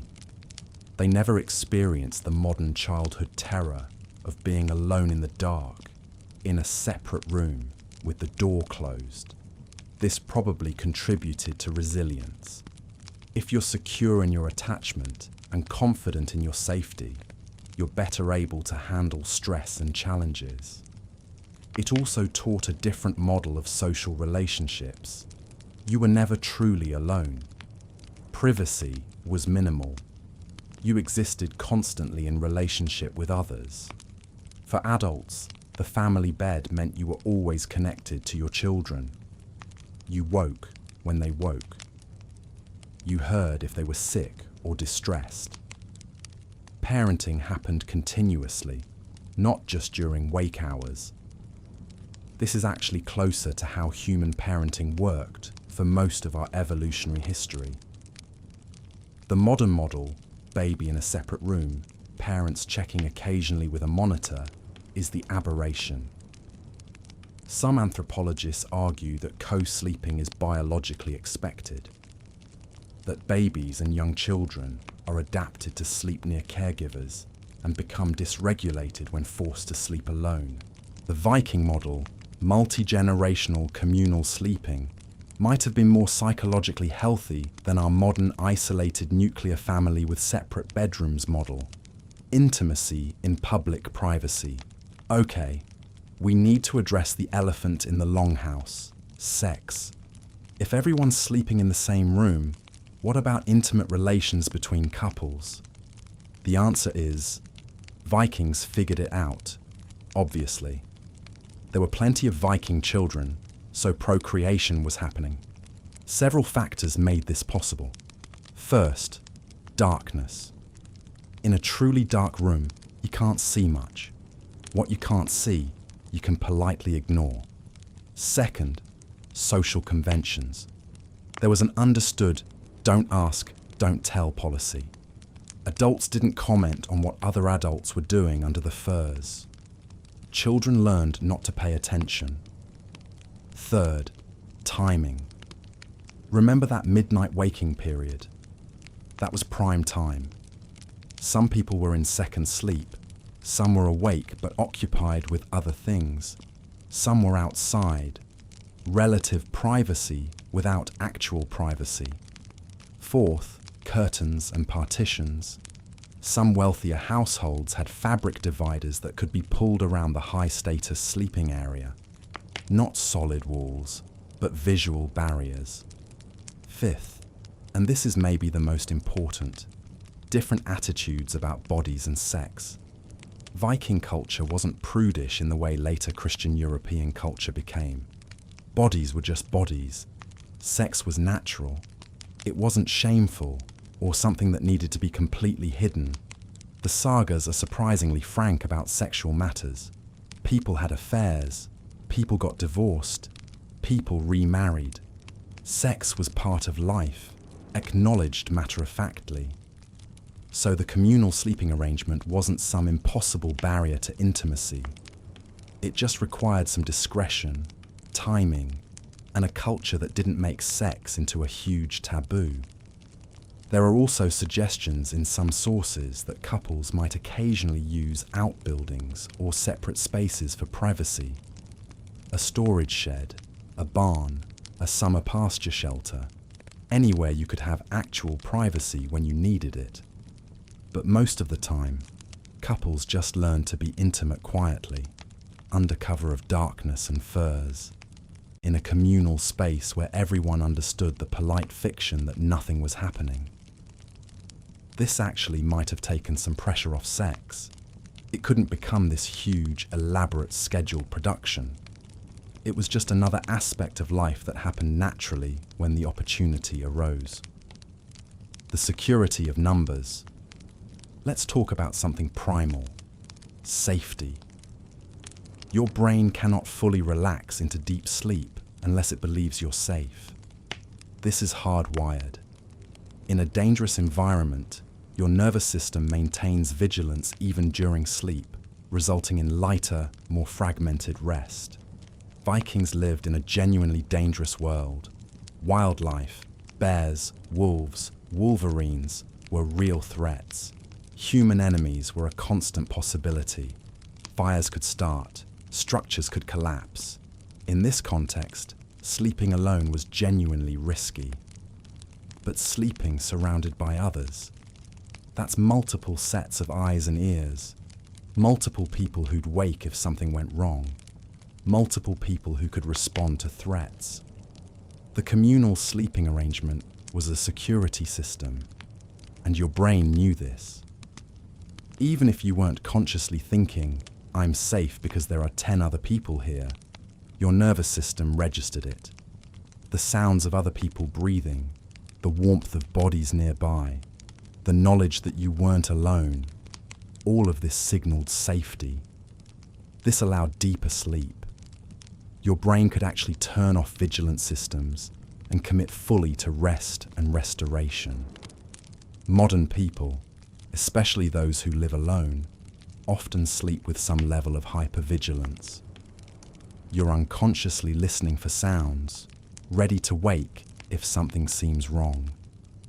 This fragments sleep and reduces restoration. Even people who live with others but sleep in separate rooms don't get the full benefit. If you're behind a closed door, you're functionally alone from a nervous system perspective. The Vikings' communal sleep meant maximal feelings of safety, which allowed maximal sleep quality. There's also a specific phenomenon called sentinel effect that's been documented in multiple social species. When animals sleep in groups, individuals take turns being slightly more alert, creating a rotating watch system without anyone consciously deciding to do it. There's some evidence this happens in humans too. In group sleeping situations, people naturally wake at different times through the night, creating accidental coverage where someone's always in lighter sleep while others are in deep sleep. The Vikings might have benefited from this without even knowing it was happening. The sound of sleep. Let's talk about the soundscape of Viking sleep, because it was completely different from modern sleep environments. Modern sleep advice says, quiet is best. White noise machines, soundproofing, eliminate all noise. But Vikings slept in environments that were full of sound. Other people breathing, sometimes snoring. Children occasionally fussing. Animals making animal sounds. Fire crackling and popping. Wind outside, wood creaking as temperatures changed. Possibly rain or snow on the roof. This wasn't quiet. So how did they sleep? The answer is, they adapted. But more than that, those sounds became sleep cues. There's a psychological phenomenon called habituation, where your brain learns to filter out consistent, non-threatening sounds. People who live near train tracks stop hearing the trains. People in cities don't hear traffic. Vikings grew up with the soundscape of the longhouse. Their brains learned these sounds mean safety. Everything is normal. A snoring relative wasn't disruptive. It was confirmation that someone was there, asleep, safe. The sounds of animals settling for the night were positive cues that the household economy was intact. The crackle of the fire meant warmth and protection. In fact, too much silence might have been alarming. If you suddenly couldn't hear others breathing or the fire crackling, that might indicate something was wrong. The modern obsession with silence might actually be counterproductive. Silence can be anxiety-inducing. It emphasizes isolation, and absolute silence is unnatural. Even in wilderness, there are sounds. White noise machines are popular precisely because they recreate something like natural soundscapes. They provide audio confirmation that the environment is stable and safe. Vikings had natural white noise, the living sounds of a household at rest. Some researchers studying historical sleep patterns have suggested that the communal soundscape might have helped synchronize sleep cycles across the household. When multiple people are sleeping near each other, their sleep stages and breathing patterns can synchronize. This might create a more stable sleep environment where everyone's rest reinforces everyone else's. It's speculative, but the idea is that a household sleeping together becomes a single unit with emergent properties, shared sleep rhythms, coordinated waking, mutual support for rest. That's a radically different model from modern sleep, where each person is an isolated unit, optimizing individually, often competing for the same limited quiet. Act 7.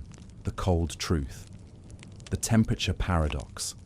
Okay, let's talk about something that's going to sound crazy. Sleeping in the cold was actually an advantage. The inside of a Viking longhouse in winter was cold. Not freezing, but cold. maybe 40 to 50 degrees Fahrenheit in the sleeping areas, warmer near the fire. Your first reaction is probably, "That sounds miserable. How did they sleep?" But here's the thing. For sleep, cold is actually better than warm. Your body temperature naturally drops during sleep. This is required for sleep to occur. Your core temperature can drop by as much as 2 degrees Fahrenheit during the night. This temperature drop serves multiple functions. It conserves energy. It reduces inflammation. It allows certain repair processes to occur. It signals to your brain that it's time for rest. When your environment is hot, your body struggles to achieve this temperature drop.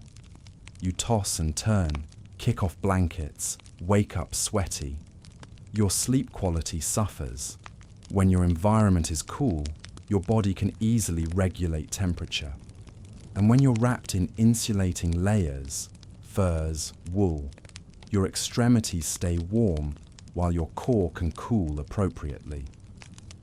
This is why modern sleep experts recommend keeping bedrooms cold, 65 degrees Fahrenheit or even cooler. It supports natural temperature regulation during sleep. The Vikings accidentally nailed this. Cold environment, heavy insulation, perfect formula. But there's more to it. Cold exposure has specific health benefits that were maximized by Viking sleeping conditions. Cold activates brown adipose tissue, brown fat, which generates heat and increases metabolic rate.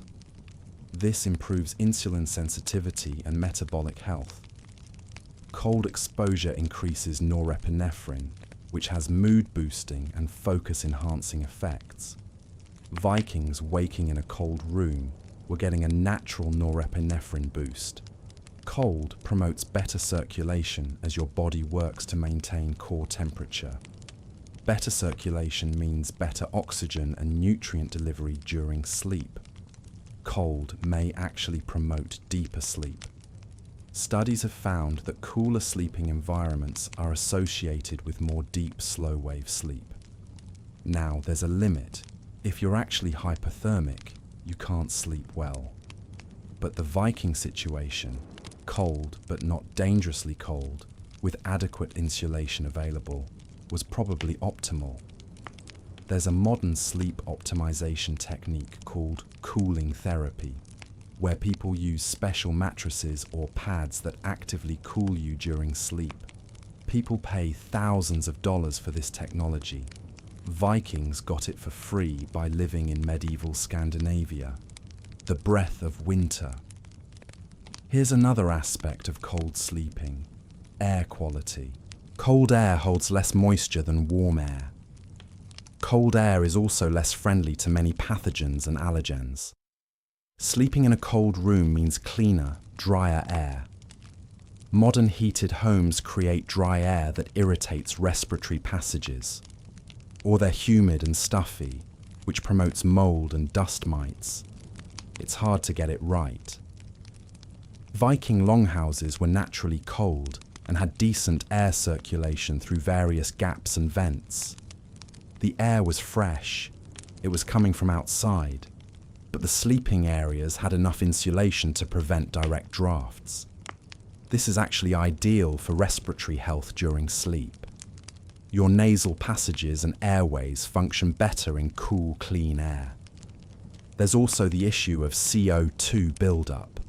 In a sealed, heated modern bedroom, CO2 levels can rise significantly overnight. This affects sleep quality and how you feel in the morning. Viking sleeping arrangements, with their natural ventilation, didn't have this problem. Fresh air was constantly cycling through, preventing CO2 buildup. Some modern sleep optimization guides recommend cracking a window even in winter to maintain air quality. Vikings didn't have to crack a window. The entire house was naturally ventilated. The morning cold adaptation. Here's something interesting. Waking up to cold air is actually beneficial. When you wake in a cold environment, your body produces a surge of cortisol and adrenaline. This is your natural wake-up call. It's energizing. You become alert quickly.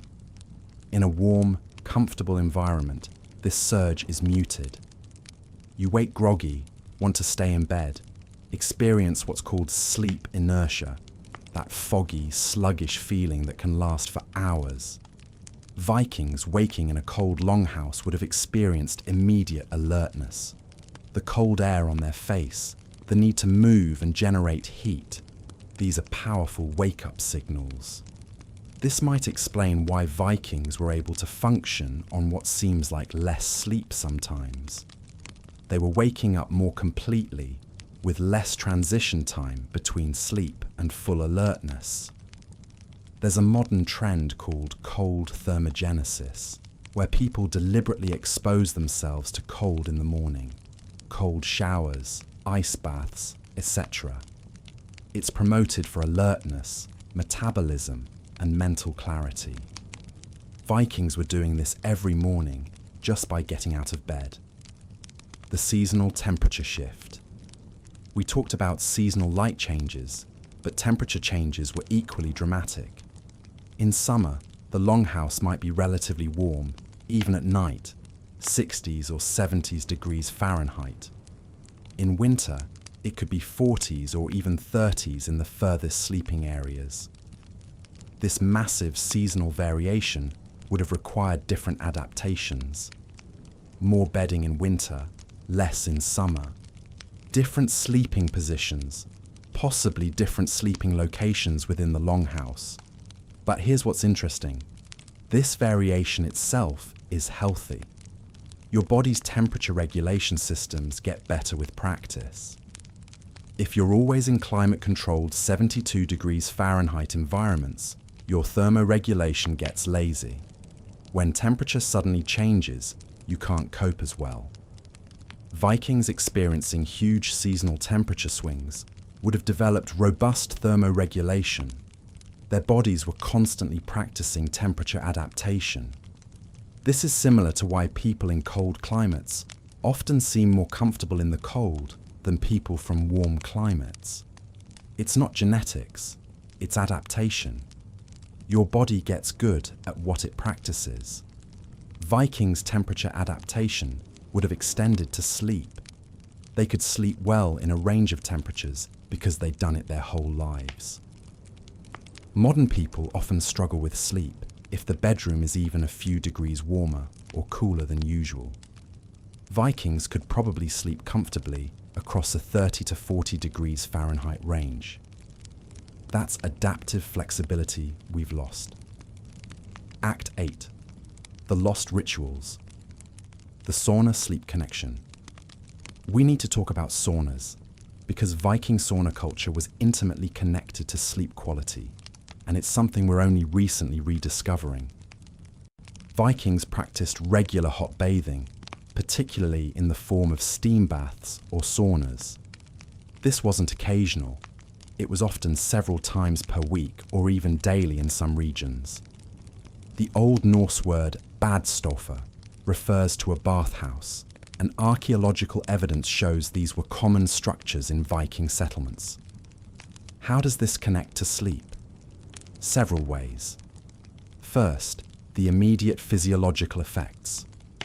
Sauna use causes a dramatic rise in core body temperature, up to 102 to 104 degrees Fahrenheit. Then, when you leave the sauna, your body rapidly cools down. This temperature cycle, hot then cold, is profoundly relaxing. It triggers endorphin release, reduces muscle tension, and induces a state of deep relaxation. When done in the evening, a few hours before sleep, this temperature cycle perfectly primes you for sleep. The post-sauna cool down mimics the natural temperature drop that occurs at sleep onset. You're essentially giving your body a head start on the sleep temperature transition. Modern sleep research has confirmed this. Studies show that raising body temperature 1 to 2 hours before bed via hot bath or sauna significantly improves sleep quality. People fall asleep faster and experience more deep sleep. The Vikings were doing this 1,000 years before the research. But there's more to it. The sauna wasn't just about heat, it was a complete ritual. You'd often use birch branches, vasta or vita, to gently strike your skin while in the sauna. This isn't violent. It's a massage technique that increases circulation and releases the aromatic oils from the birch leaves. Birch contains compounds with mild pain-relieving and anti-inflammatory properties. The combination of heat, massage, and aromatherapy created a full-body treatment that addressed both physical soreness and mental stress. After the sauna, Vikings would often cool down dramatically, jumping in a cold stream or lake, or in winter, rolling in snow. This cold plunge further enhanced the temperature cycle and provided additional benefits. Cold exposure after heat causes vasoconstriction, blood vessels tightening, followed by vasodilation, opening back up. This pumps blood through your body, delivering oxygen and nutrients while removing metabolic waste. The combination leaves you feeling deeply relaxed, but also energized in a clean, clear way. Not stimulated or wired, but simply good. Then you'd return to the longhouse, maybe have a light meal, sit by the fire, and gradually transition towards sleep. By the time you lay down, your body was perfectly primed, muscles relaxed, inflammation reduced, temperature regulation optimized, mental stress released. The sauna ritual essentially front-loaded all the preparation for good sleep into the evening routine. The bedtime story. Tradition. Now let's talk about something we still do but have diminished. Bedtime stories. Vikings were master storytellers. The sagas, the epic stories of heroes, gods, and adventures, were primarily oral traditions before they were written down. And evening, as the household settled for sleep, was prime storytelling time. This served multiple functions for sleep. First, entertainment without stimulation. Stories are engaging enough to hold attention, but don't provide the kind of visual and interactive stimulation that prevents sleep. They're passive engagement. Your mind is occupied but relaxed. Second, gradual cognitive downshift. As the story continues, your analytical thinking quiets down. You shift into more imaginative, associative thinking. This is the mental state that transitions naturally into sleep. Third, shared experience. The whole household hearing the same story created social bonding and shared cultural knowledge. This sense of connection and belonging is psychologically soothing. Fourth, predictability. Many stories were familiar, told and retold. This predictability is actually calming. You know where the story goes, so there's no anxiety about the outcome. You can let yourself drift as the familiar words wash over you. Modern research on bedtime routines has found that consistent, calming activities before sleep dramatically improve sleep quality. The predictability and routine signal to your brain that sleep is coming. Viking storytelling was a perfect bedtime routine. It's also worth noting what storytelling did not involve. Bright light, screens, interaction, stress. No blue light from devices. No choosing what to watch from infinite options, decision fatigue. No anxiety-inducing news or social media. Just voices in the darkness, telling familiar stories, creating a shared narrative space that gently guided everyone towards sleep. Some researchers believe this oral tradition created stronger memory and imagination in Viking culture. And those cognitive skills might have been reinforced during sleep, as the brain processes and consolidates the stories heard before sleeping. So storytelling wasn't just entertainment, it was a cognitive technology that supported both sleep and cultural memory. The fire banking ritual. Let's talk about something mundane but important. banking the fire for the night. This was a specific skill. You didn't just let the fire go out. That would mean waking to a frozen house and no way to easily restart it. But you also couldn't keep it burning high all night. That would waste fuel and create too much light and heat. Banking a fire means covering it with ash to slow the burn rate. The fire continues to burn, but slowly, producing consistent heat with minimal light. This was one of the last tasks before sleep, and it became a ritual. Someone, often the household head or the eldest woman, would tend the fire, covering the coals, arranging logs for slow burning, making sure everything was safe for the night. This ritual served as a clear transition point. Day is over, night begins, time for sleep. The act of banking the fire was also meditative. It required focus and care. You moved slowly, deliberately, watching the fire respond to your actions. This is exactly the kind of low-stimulation, focused activity that prepares the mind for rest. And the resulting environment, low fire glow, reduced light, stable warmth, created ideal sleep conditions. Compare this to modern bedtime routines. Many people's last activity before bed is checking their phone. Bright screen, stimulating content, no physical ritual, no clear transition. It's almost designed to prevent good sleep. The fire banking ritual created a clear psychological boundary between wake and sleep. And boundaries are important. Your brain needs clear signals about transitions. The evening prayer practice. Vikings had spiritual practices around sleep, though we're less certain about specifics since much was lost with Christianization.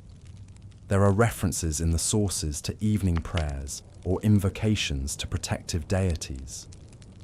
These weren't necessarily formalized like later Christian prayers.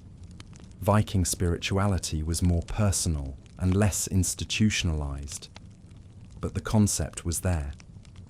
Before sleep, you acknowledged the gods, asked for protection, expressed gratitude for surviving another day. From a sleep psychology perspective, this kind of practice is valuable. Gratitude practices have been shown in multiple studies to improve sleep. People who spend a few minutes before bed reflecting on positive things or expressing gratitude fall asleep faster and sleep more soundly. The mechanism appears to be that gratitude reduces worry and rumination, the mental habits that most commonly prevent sleep. If your mind is occupied with positive reflection, it's not spinning anxiously about problems. Viking evening prayers probably served this function. You weren't lying in bed worrying about tomorrow's threats. You were expressing trust that the gods would provide protection, that your ancestors were watching over you, that you'd done what needed to be done. This created a sense of closure on the day. You'd done your work. You'd fulfilled your responsibilities. Now it was in the hands of higher powers. You could rest.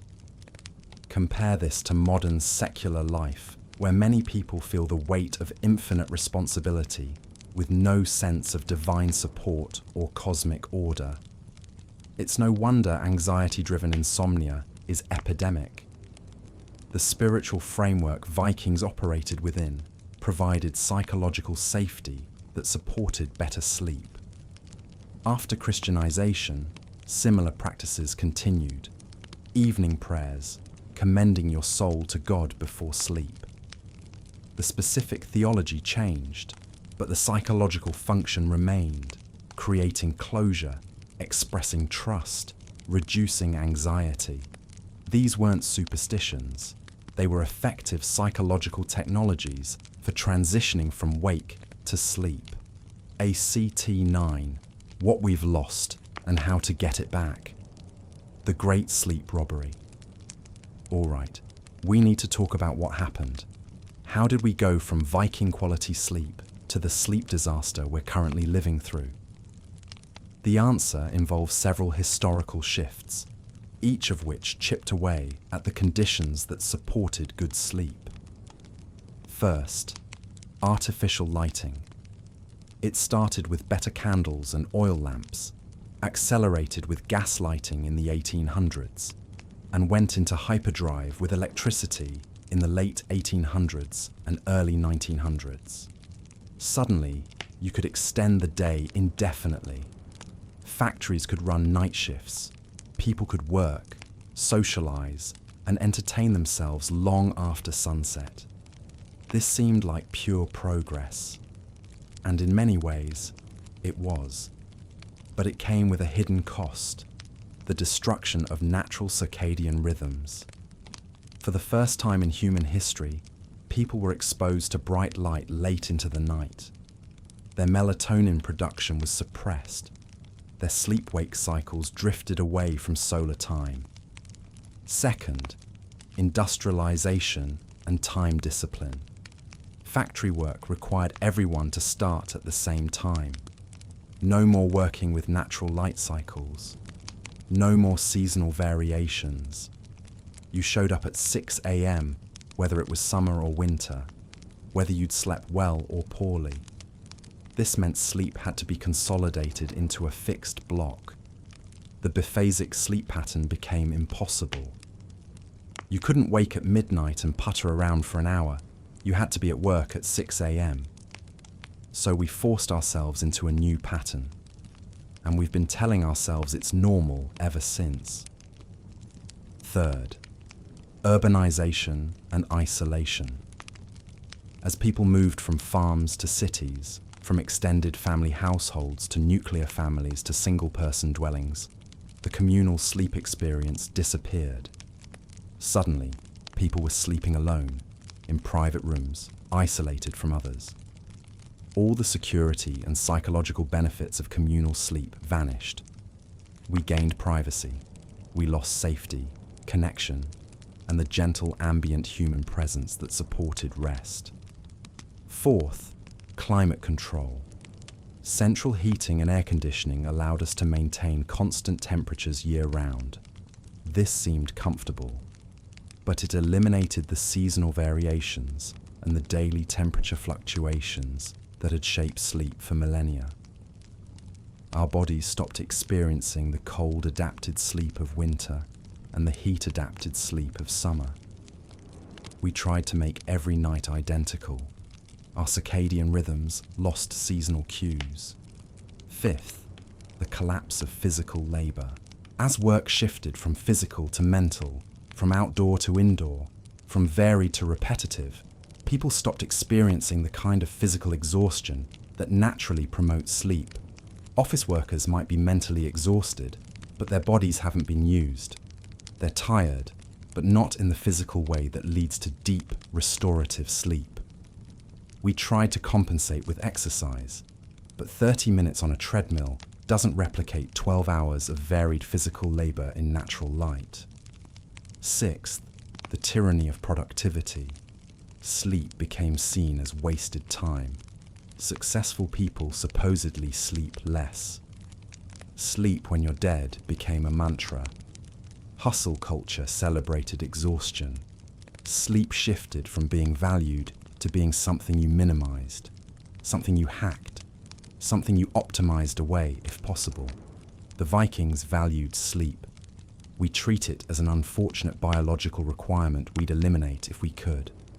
Seventh, screens. Oh God, the screens. Blue light right before bed, suppressing melatonin. Stimulating content, activating stress responses. Social media creating comparison anxiety. News creating existential dread. The infinite scroll preventing any natural stopping point.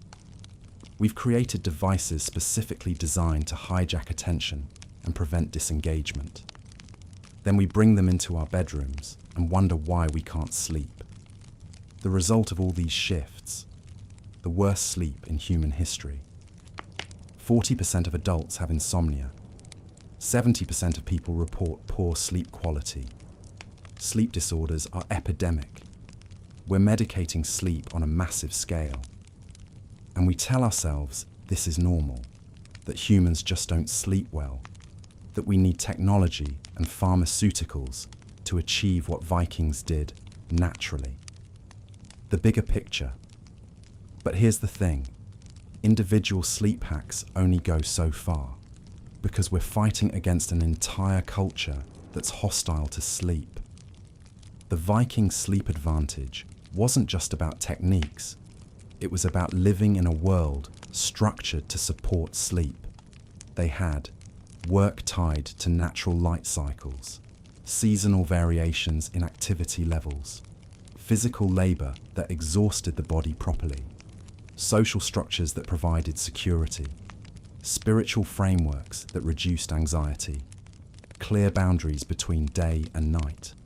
We have work completely disconnected from natural rhythms, constant pressure to be productive year-round, sedentary lifestyles, social isolation, existential anxiety with no spiritual container, technology that blurs the line between day and night. Individual optimization can only partially compensate for living in a sleep-hostile culture.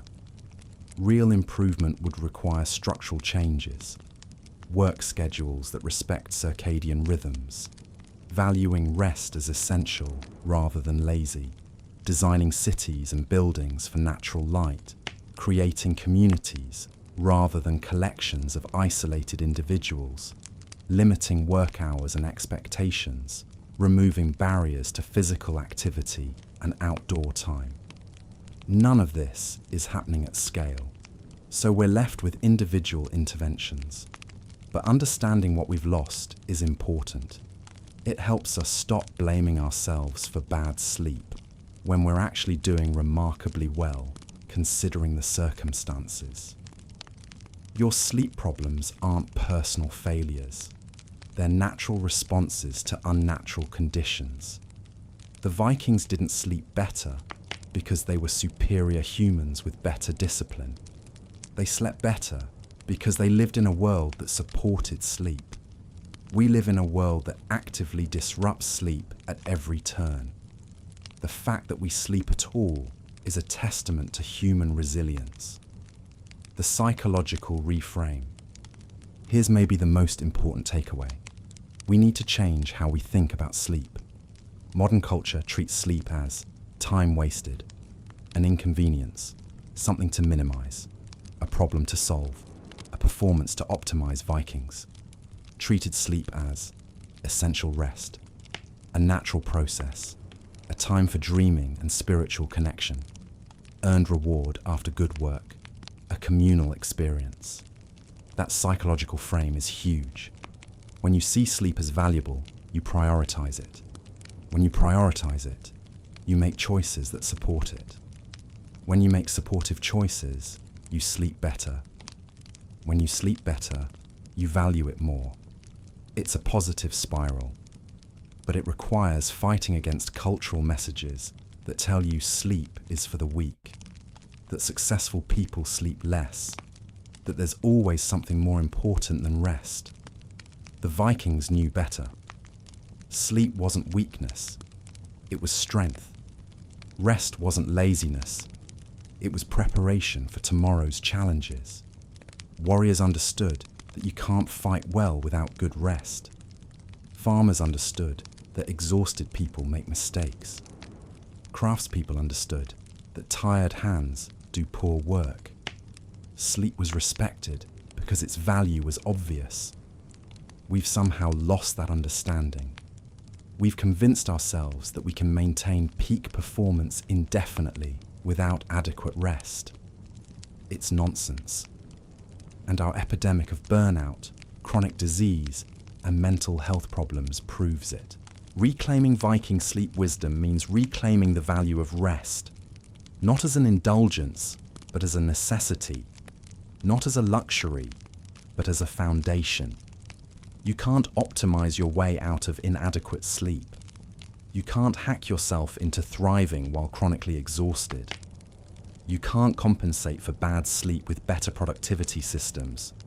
You need actual rest. Deep, regular, adequate rest. This means saying no to things, setting boundaries, protecting your evenings, prioritizing sleep even when it seems inconvenient. It means recognizing that you're a biological organism with real physical needs, not a productivity machine that can be pushed indefinitely. The Vikings understood this intuitively. They didn't need research papers to tell them that sleep mattered. We've become so disconnected from our bodies that we need peer-reviewed studies to prove that rest is important. Maybe the first step toward better sleep is simply believing that you deserve it. That sleep is a right, not a privilege. That rest is productive, not wasteful.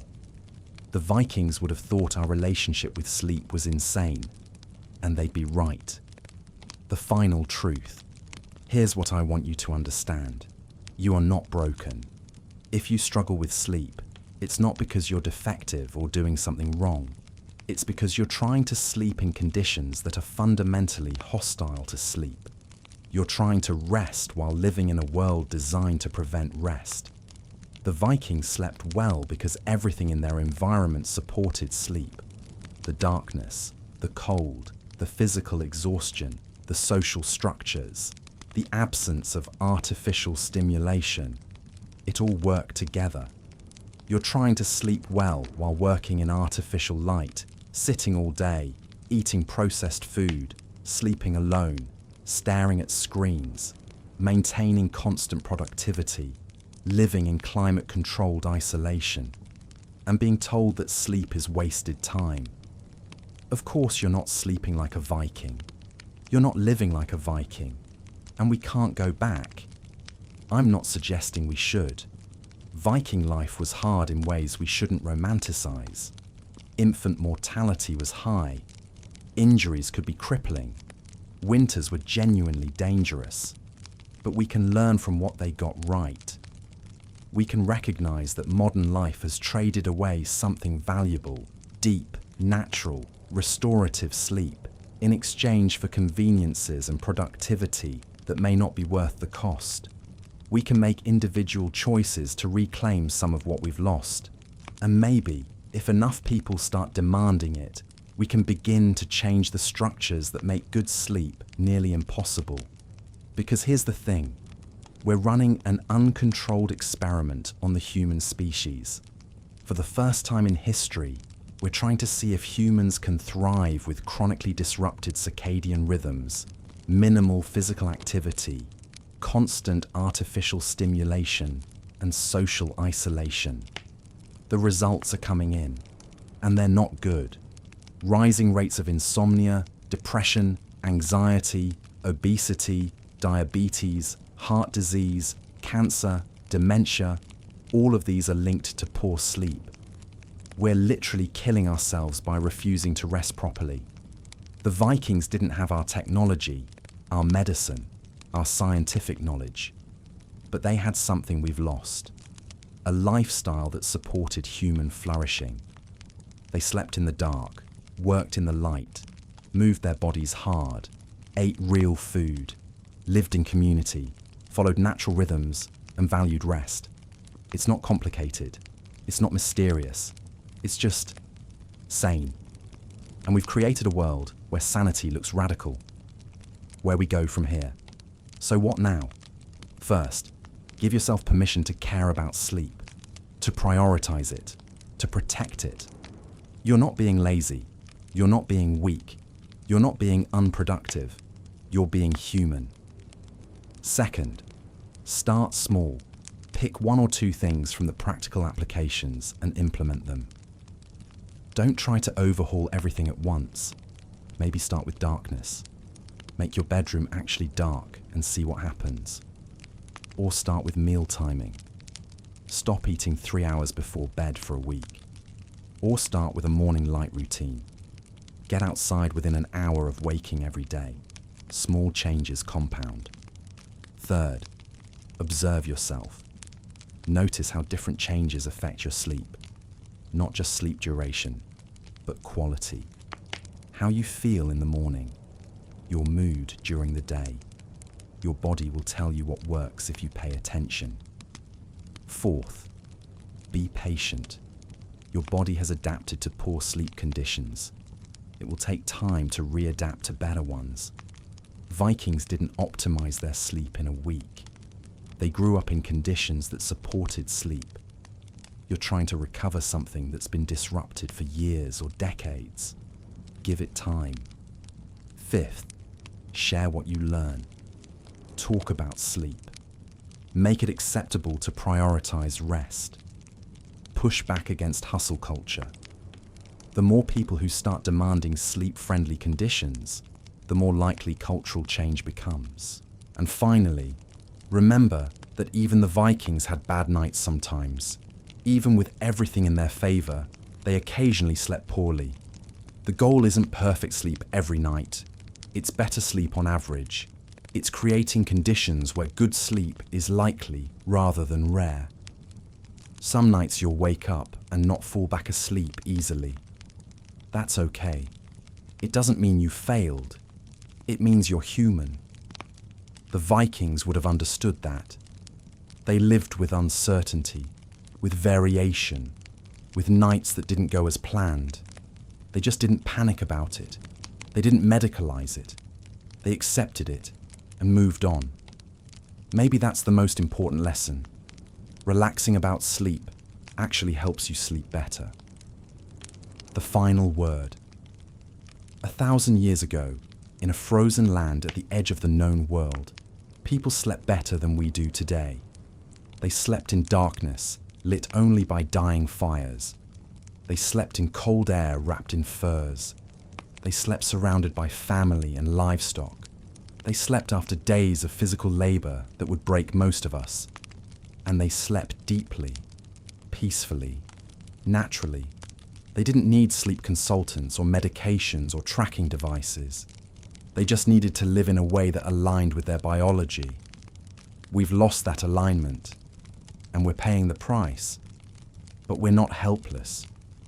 We can reclaim pieces of what we've lost. We can create pockets of sanity in an insane world. We can choose darkness over artificial light. We can choose movement over sedentary comfort. We can choose real food over processed convenience. We can choose community over isolation. We can choose rest, not as a luxury, not as an indulgence, but as a necessity, as a foundation for everything else we want to do. The Vikings understood something we've forgotten.